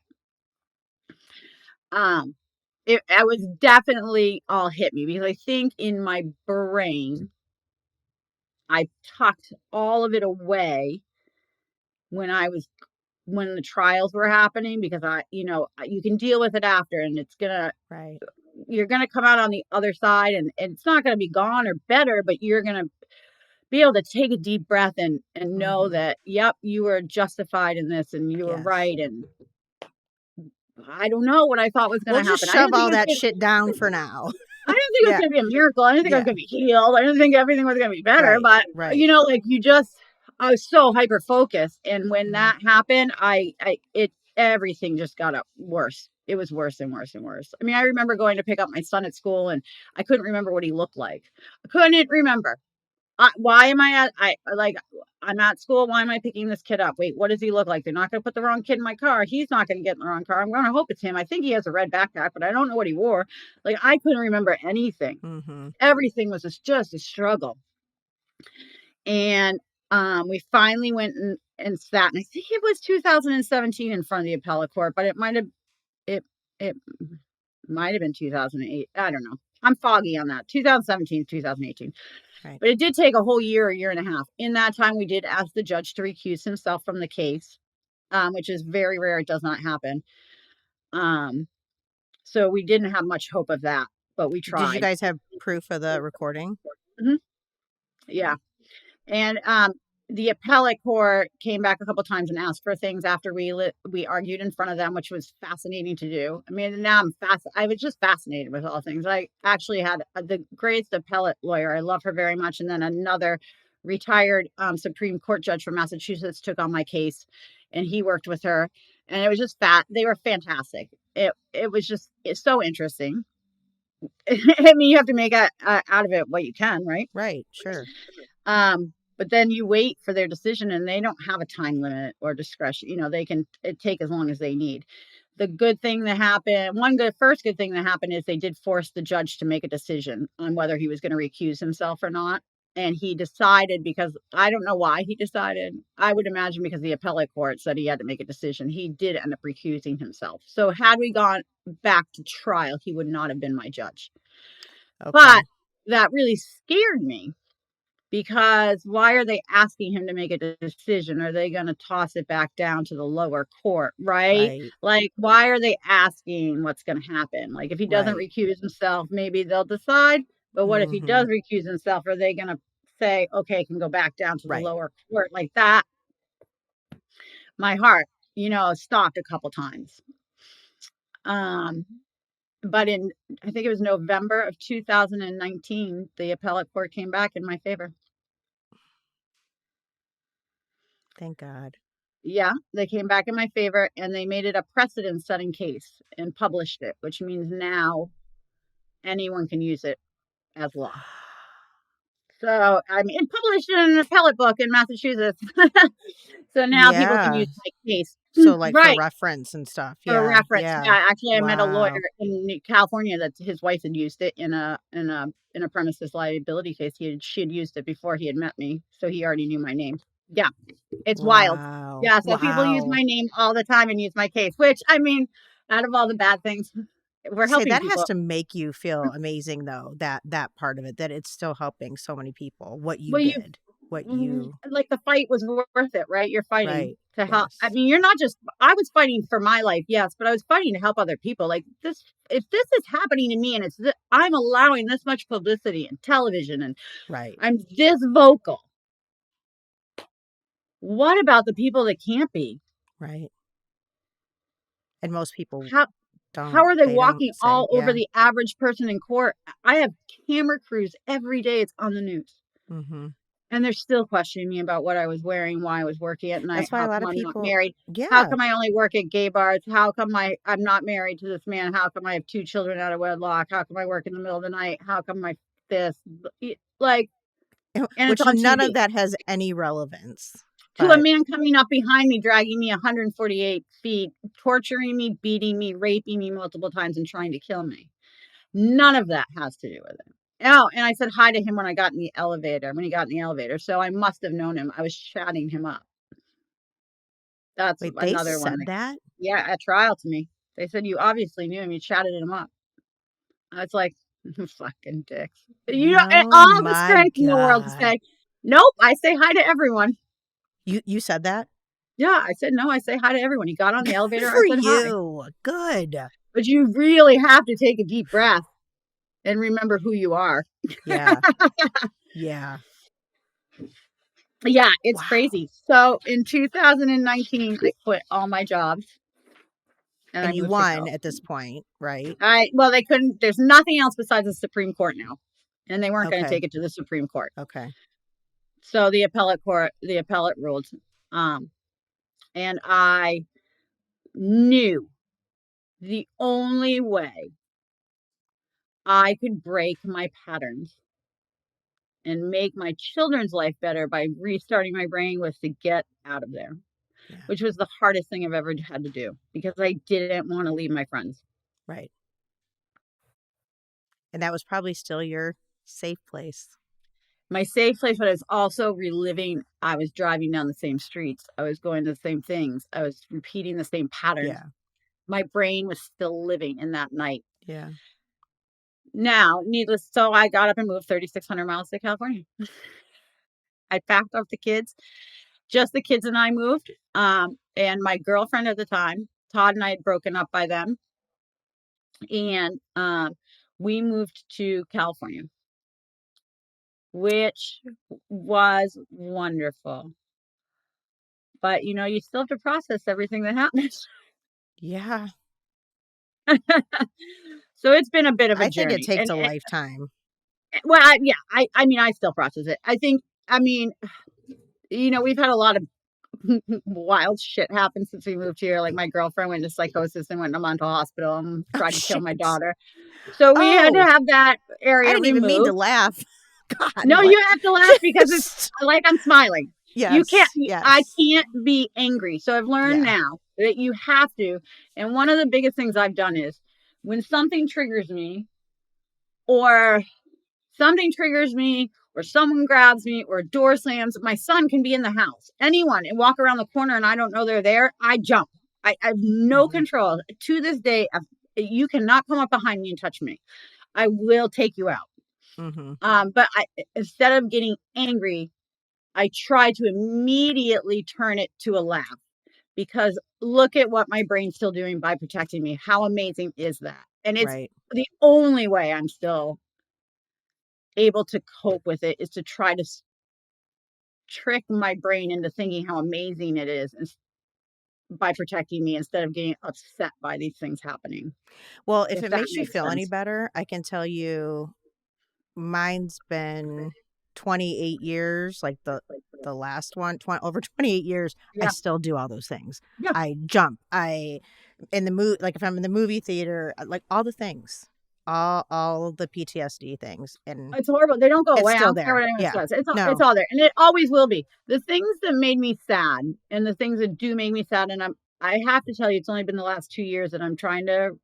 Everyone tells me how wonderful my kids are, and they are the most amazing children. But I definitely did some things to fuck them up mentally with my triggers, and they Yeah. were so little as like getting in the car, locking the doors, putting on your seatbelts after. You have to be safe. You don't sit next to Right. strangers. We're Right. at the like Scarlett. Oh, she'll probably kill me, but I'm gonna tell it anyway. Wouldn't go to the bathroom in school till she was in 8th grade. She's not gonna go to that bathroom by herself. Are you fucking kidding me? You don't go anywhere else. Like, there's just so Jackson's had to go to a special school. They looked the whole way of the world. He thinks everyone's gonna kill him and he thought he needed a Right. gun to protect me, and he doesn't, now he's very great and he's working, but like didn't leave the house for a long time. Mm-hmm. There's so many things that I know that I trained their brain to do because Yeah. I was doing it, protecting myself, Yeah. which is super hard. That's the It's super super hard, hard but to watch yeah. that for me. It's Yeah. less hard for me to deal with what I'm doing than to watch how it has affected them. Right. Yeah. I never let my girl, I mean, I had two girls though. They never spent the night at anyone's house. Oh, They fuck never no, they're did not. any. No. No, no. Even my our oldest grandson is 10. Okay. Mm-mm. Even at the restaurant, I'm like, I need to see you. I even still take him like in the women's bathroom with me a lot of times, which people probably don't approve. I don't No, really give they a all shit. go. I don't But care. yeah, no, you're going with me. Like, hey, he's a competitive dancer. No, no, no. You even think of running out of that dance class and going to the bathroom by yourself. Like, I'm paranoid as hell. And It's horrible, right? yeah, Like, yeah. yeah, they don't go anywhere. They never had friends. They couldn't have friends over. They couldn't go to friends' houses. They weren't allowed to have slumber parties. They weren't going anywhere. I mean, like the things that I've done to these children, and I mean, they're fine. They're high functioning adults Yeah. now. They did have their own court cases because of mine, like because of the trauma. Yeah. We're working on it. And really, it's only been in the last 2 years that I worked so hard at taking care of everybody else so that I didn't have to deal with me. Yes. And also, okay, so it comes back to that. You have to learn how to be happy. I didn't know how to do. I didn't realize that's what I just was so trapped in the trauma. I knew I Hmm. could make other people happy and help them get better, Right. but I didn't realize what I needed to do for myself. Yeah. It's a lot easier to fix other people. Way Just it easier. just is. It's easier. It is. So in the Yeah. last 2 years, I'm really trying hard to do things for myself. Where do you think the Now, shift came, like 2 years ago? Where what I realized that clicked I was or also taking care of my ex too, who had mental problems. Do you know what I mean? And when I yes. saw what happened with my daughter, and I was like, "This is where it ends.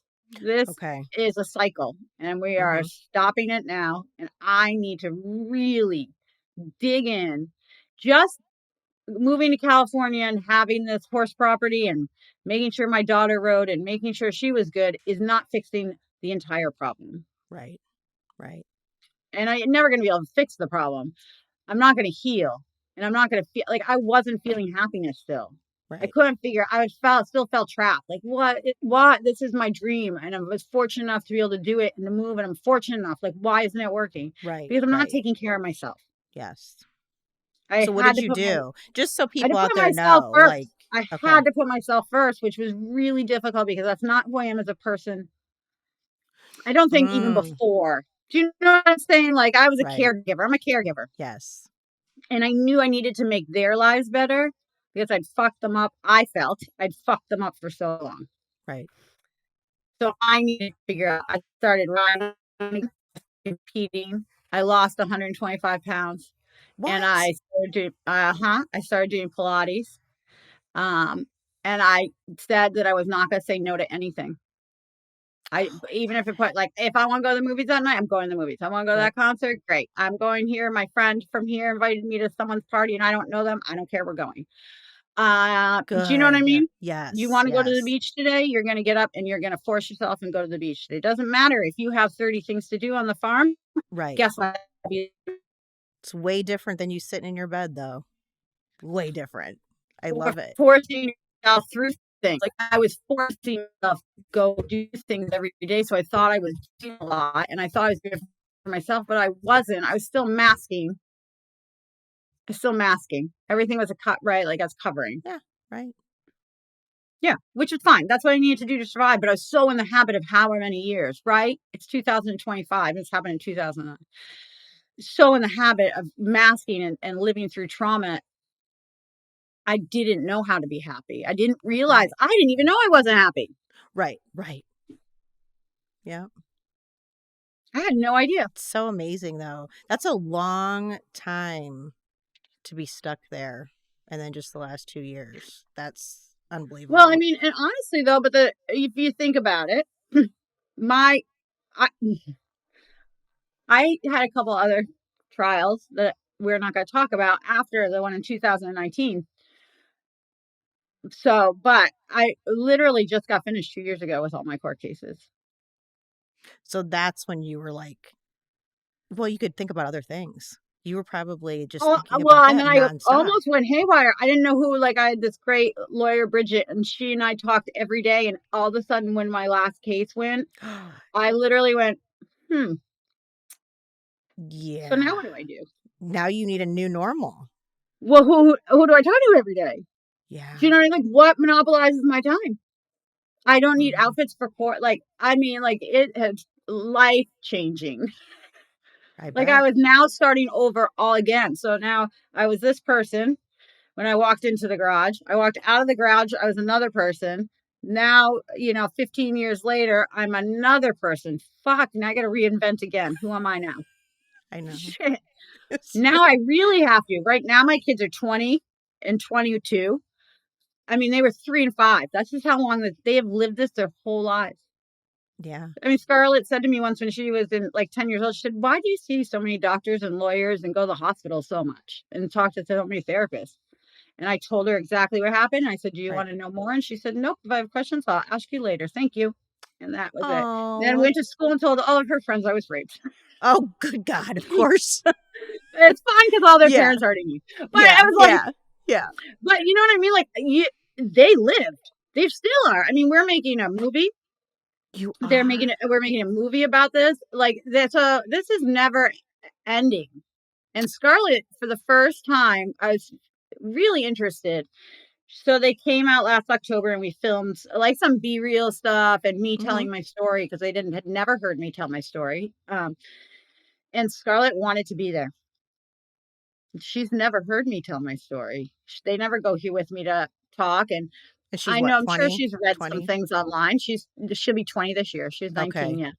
And she wanted to help. So she held some of the lighting and the camera equipment and she sat out there and listened to the entire story for She the first time. did. And I went into detail. And it was the craziest, most surreal thing to do. I bet she was all over the place emotionally. Oh, I'm sure Just she shut down. Like you could tell she was sort of like you were like, but yeah. no one asked her if she wanted to stay or didn't want to stay. She knew she had the choice. Do you know, like She could come and go. She was into Yeah. it. She even went out to dinner with us after, so I How knew she did was you feel okay. about it? I was it was the perfect time, I think, and it didn't give me enough time to think about it. Yeah. Because had I had time to think about it, I would have said she couldn't be there, and I think Right. she needed to be there. Right. And it was the right time for her. Because you don't know what is right when it comes to something like that. No. Oh, And no. the truth be told is we're making a movie. So the whole world is going to see. I Right. mean, obviously there's going to be some things that are fictionalized because it's a movie, Yeah. but for the most part, it's pretty very truthful, How do and you they're feel in about it. it? I love it. Okay. Good. Yeah. Yeah, we partnered with Rain, and Okay. we're building a strategic partnership with them. They're going to help film and make sure, because there's a lot of trauma on movie sets. So for the first time, we're bringing them in, um and because of the what the movie is about, and there will be a rape scene in it, and it Yeah. is going to be accurate to what happened to me, Right. training the cast, and Rain is going to be integral in that, and having Right. therapists there, and we're trying Oh, to that's film it the amazing. right way. So we're Yeah. working with them on how that's going to look, which is fantastic because Rain is amazing. Yes. Yes. And then Torfoot Entertainment Group, that's doing the movie with me. They are in the just beginning stages. The movie's already written, but of casting. So hopefully we'll be in production later this year. I don't want to be later than 2026. Everybody listening, Yeah. but we'll see. I This mean, is it's a my real process. Making a request. Yeah. movie is also teaching me patience. Yes. Well, anything in that whole atmosphere, like even like with my grandson, even with the dance in LA and yeah, forget it. If you're impatient, you better learn a No, different it's way such because patience to do it the right way, yes. and you can Yes. throw, whatever at it, and get it done. But Yeah. thankfully, I just have this amazing team around me, and they want to tell my story in my voice, and allow me to tell it. Obviously, it's going to be a movie, so it can't just be my voice. There is going to be some fictionalized, and it's going to be from other points of view too. And it's so Mhm. interesting to watch how other people see you. Right. That's weird that you might not be the only Yeah. person. But Yeah. but they really do want to tell it true to story, and really have my voice there. And I have been an integral, like, I have been a part. No one has taken my story away from me. I get to tell every part of it. I get to be a part of the whole Really? thing. I'm going to be a part of this. I was a part of the script and saying yes and no to things, and the filming, and I'll be on location, and That's casting, and wonderful. I mean, I've learned as time goes by, it's better now that it's taken a little longer, because I can step back and say, okay, this isn't who I think I am, but instead of a hard no, Right. okay, tell me why you think this is me, and okay, if it's better for the movie, or better for, Yeah. like, Yeah. yeah. So That would probably be the only tough part for me. I've had it. It's been a couple years now. It's been 2 years we've been working on it. Yeah, Okay. almost 2 years. So it's given me time to move away from being attached to things. Like I'll Yeah. attach on to something else now. I'm Right. like, that person is. I was 34, but I looked like I was 25, and they're like, they just look at me. They're so good. And I was like, okay, I know. And then they let me go, and I'm like, I know that's not what's important. Okay, thank you. Right. Right. Let me let the ego go for a second. Okay, do your thing. Yeah, I get it. I get it. Right. Wow. But yeah, it's fascinating, and I'm super excited. And I mean, really, the whole goal is to help other people and tell the story, right? And to see it, Yes. just not even just to help other people that have been through this, right? But I think it's almost more important to help people that have never been through this understand Absolutely. what it is like for someone to go through it Yes. in a And truly maybe honest way, honest uh-huh. and open, Well, to and a just the point where it fact hurts. y- yes. Yes. And the fact that maybe other businesses will think too. Yeah. Like that shit happened 10 days prior. That just may that's the one part I can't wrap my head around. That Right. they even let that be an option to happen again in that Oh, same well, area. and it's crazy. There's so many small. We did a lot of talking about my story, but there's still. I mean, this has been, a 16-year journey, 26-year journey. Oh my God, wait, what are we on? 16 Holy years. shit. Um, Yeah, and yeah, 16 years. 16.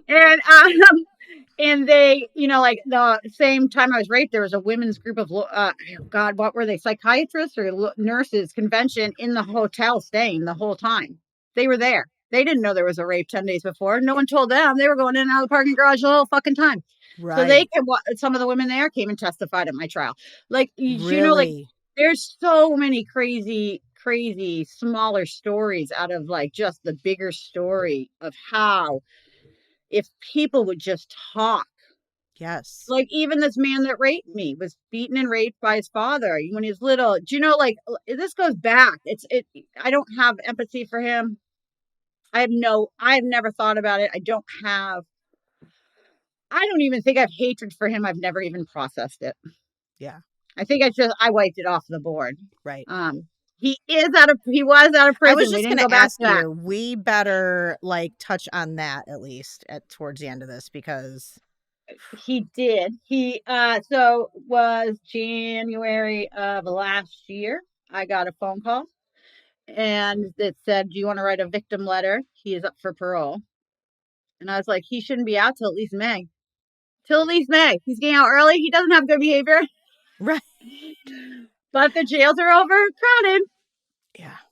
So I wrote a victim impact letter because, they have to make him a level 3 sex offender, the worst kind. And he's going to have to wear an ankle bracelet and all the things. So I do that For how long? forever. Oh, Forever. I think he has to wear the ankle bracelet forever. okay. Okay. But he's homeless. Where's he going? Right. And homeless people that wear ankle bracelets, I think, I'm going to get this totally wrong in Massachusetts, but they have to check in more often. I think regular, it's once a month, maybe they're once a week. I don't remember. Don't quote me on anything legal. Yeah. Um, so he gets out. He's released. And I have to go to Boston. I still go to Boston for things. I'm like, so I'm going to see him on the fucking street? Right. Like my friends go, like, I'm a disaster knowing this man is on the streets. He made it, So he'll I probably don't go know, back two in. months.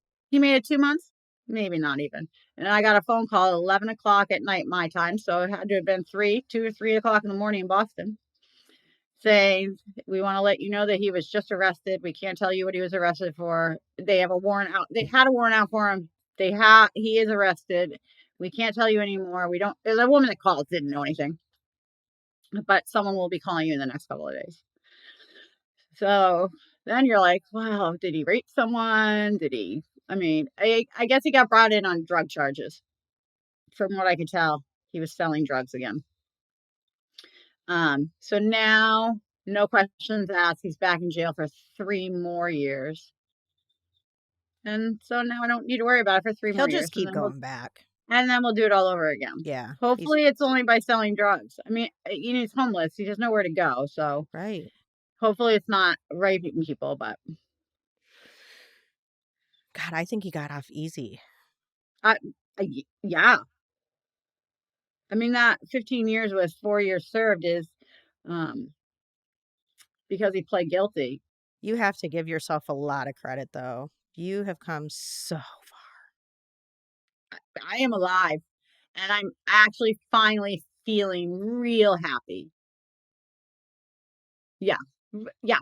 Like every year You're like, yep, I'm sure. I Yeah. talk Yeah. at Ann's class at BC, and every year she's like, "No, this year I can see a difference." Like she's like, it's wild because I've been speaking for her now since 2015. So this year will be my 10th year speaking at Boston College. I love it, and I can notice the transformation, but it's pretty wild to see how far. Even like I have a dark day now, and I'm like, "Yep, nope, yep, no, you're okay." Yeah. This is not that bad of a day.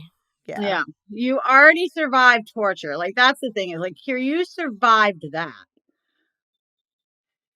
Whatever this is a cakewalk. Like that's what Right. I mean. Like you survived something so horrific. This is not the end. This you can do no problem. Right. You Well, can do just anything now. that's what I was going to say. Just all you've been through. Holy shit. Holy shit. Wild. It's It just, is. And there's there's not a no. lot of words for it. There's just There not is no like, words for it because it's a very surreal. it's very surreal because there isn't many people that have lived through what I've had to live through and the fight the way I had to fight and And for how many years I had to do it, and that's all that I yes. lived. Yes. It's just a different, and I'm glad there is not many other people like that. I'm Right. glad things are faster for other people, and I'm glad that, you know, I, Right. yeah, this was a lot. I mean, Well, it I was mean, what you're doing with it all, though, is pretty amazing. well, It's I gonna touch had to so many try. people. Yeah, Yeah. I I had to mean, try because I had felt like I had no one. That was, in 2009. It's different now, but I mean, you didn't hear people use the word rape or mm-mm. be honest and say, "Yep, this is what I did after. I went out and did drugs. I had sex with everyone. I Yep. was trying to get my Yep. power back." It is normal for those things to happen. This is It's why you're so doing it raw here, and because I honest. didn't know I was Yes. doing it. Right. I mean, I Not when you're finally in got a it. really good I got a really good therapist at one point finally and said, "You know why you're doing that?" I was like, "No fucking clue." I thought, "I just think I'm off the rails." She's like, "Then you are totally normal. What you Right. are doing is normal." And I was like, "What?" I Right. was like, "Other people do Right. this?" Like, "Yes, you're trying to get your power back." I was like, "I never thought of it. You're Yeah. right. That's exactly what I'm doing. I'm being in charge." You're in control. Yep. Mhm. I can't wait to see what all you do. That's pretty it's pretty Yeah. amazing. And let Thank them you. hear again. No, no 2026. Yeah, Right? we like It has to be 2025. done. 2025 was really, really good. Yeah. Yeah. So, Learning okay, patience. in wrapping it up then, like what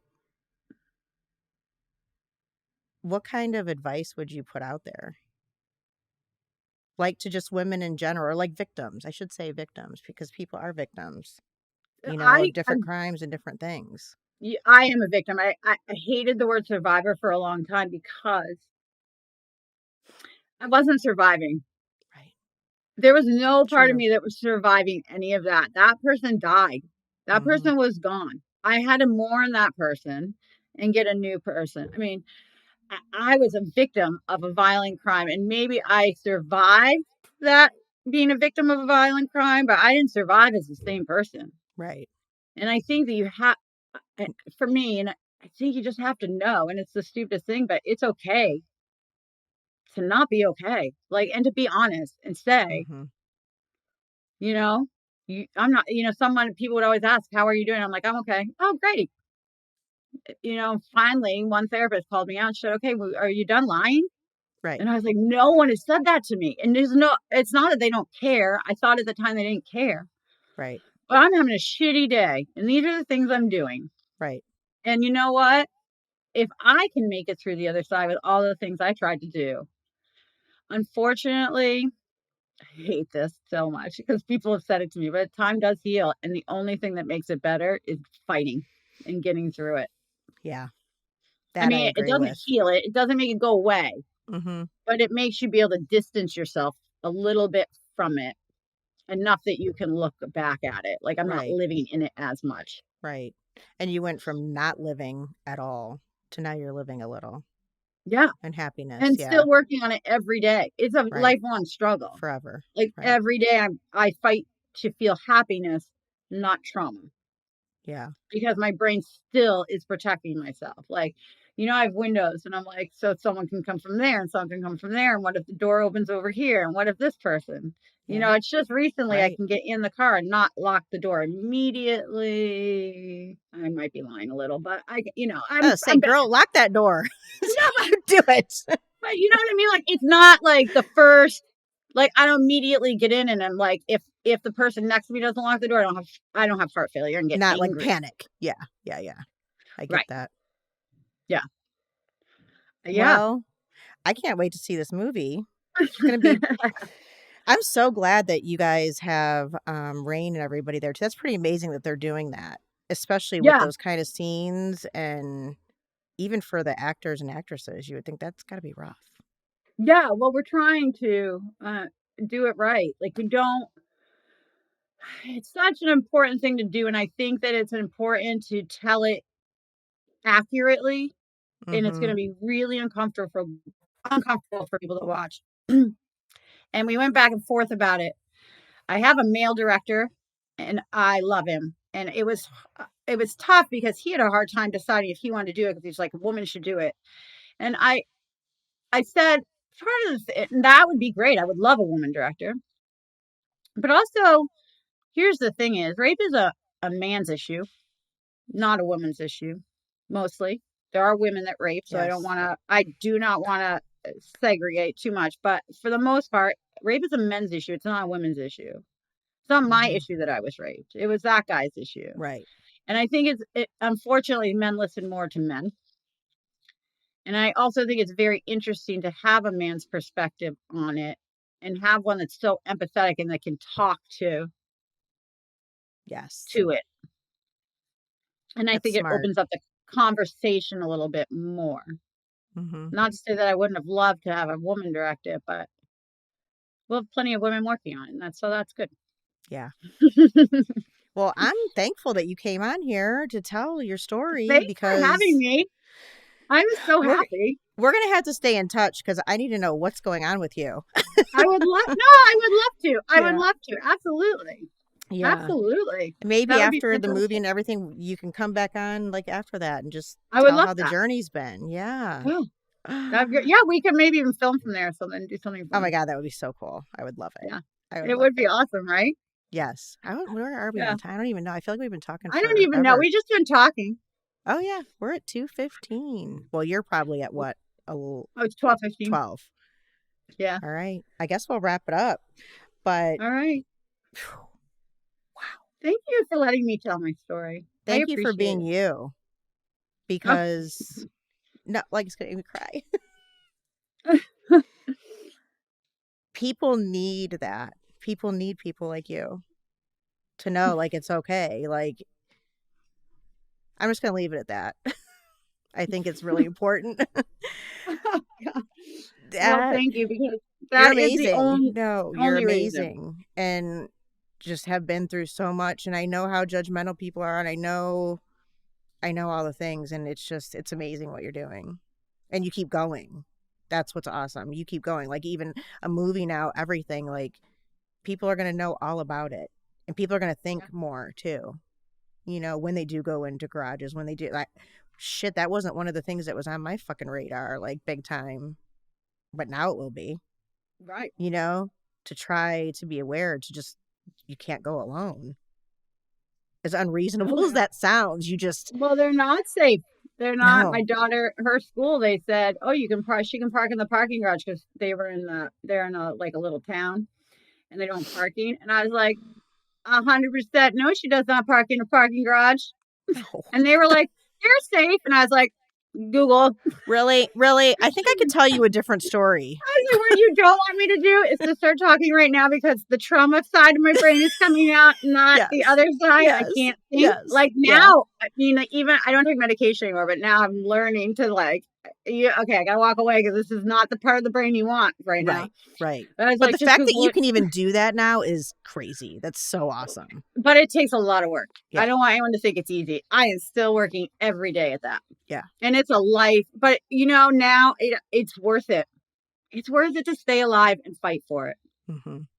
It is. Ooh, You right just have to there. get That to was that it. Yeah. point. You have to get to the point of knowing Right. that you got to mourn your old self, and it's okay. Right. Reinvent. Shit, I'm trying to do that every other year. Well, apparently I keep doing it too. So I apparently, feel you. apparently I'll be doing it forever. Well, I'm That's talking about okay. this movie That's when I okay. don't have this to hyper focus on. Yes. That's another whole world, and I got to do it all over again. Yes. But if that's what it takes now in Right. this right, whatever. Right. Who cares? You're awesome. Thank you. Thank So are you you. so much. Yeah. I'll talk to you soon. We'll talk soon. Yeah, absolutely. I would love that.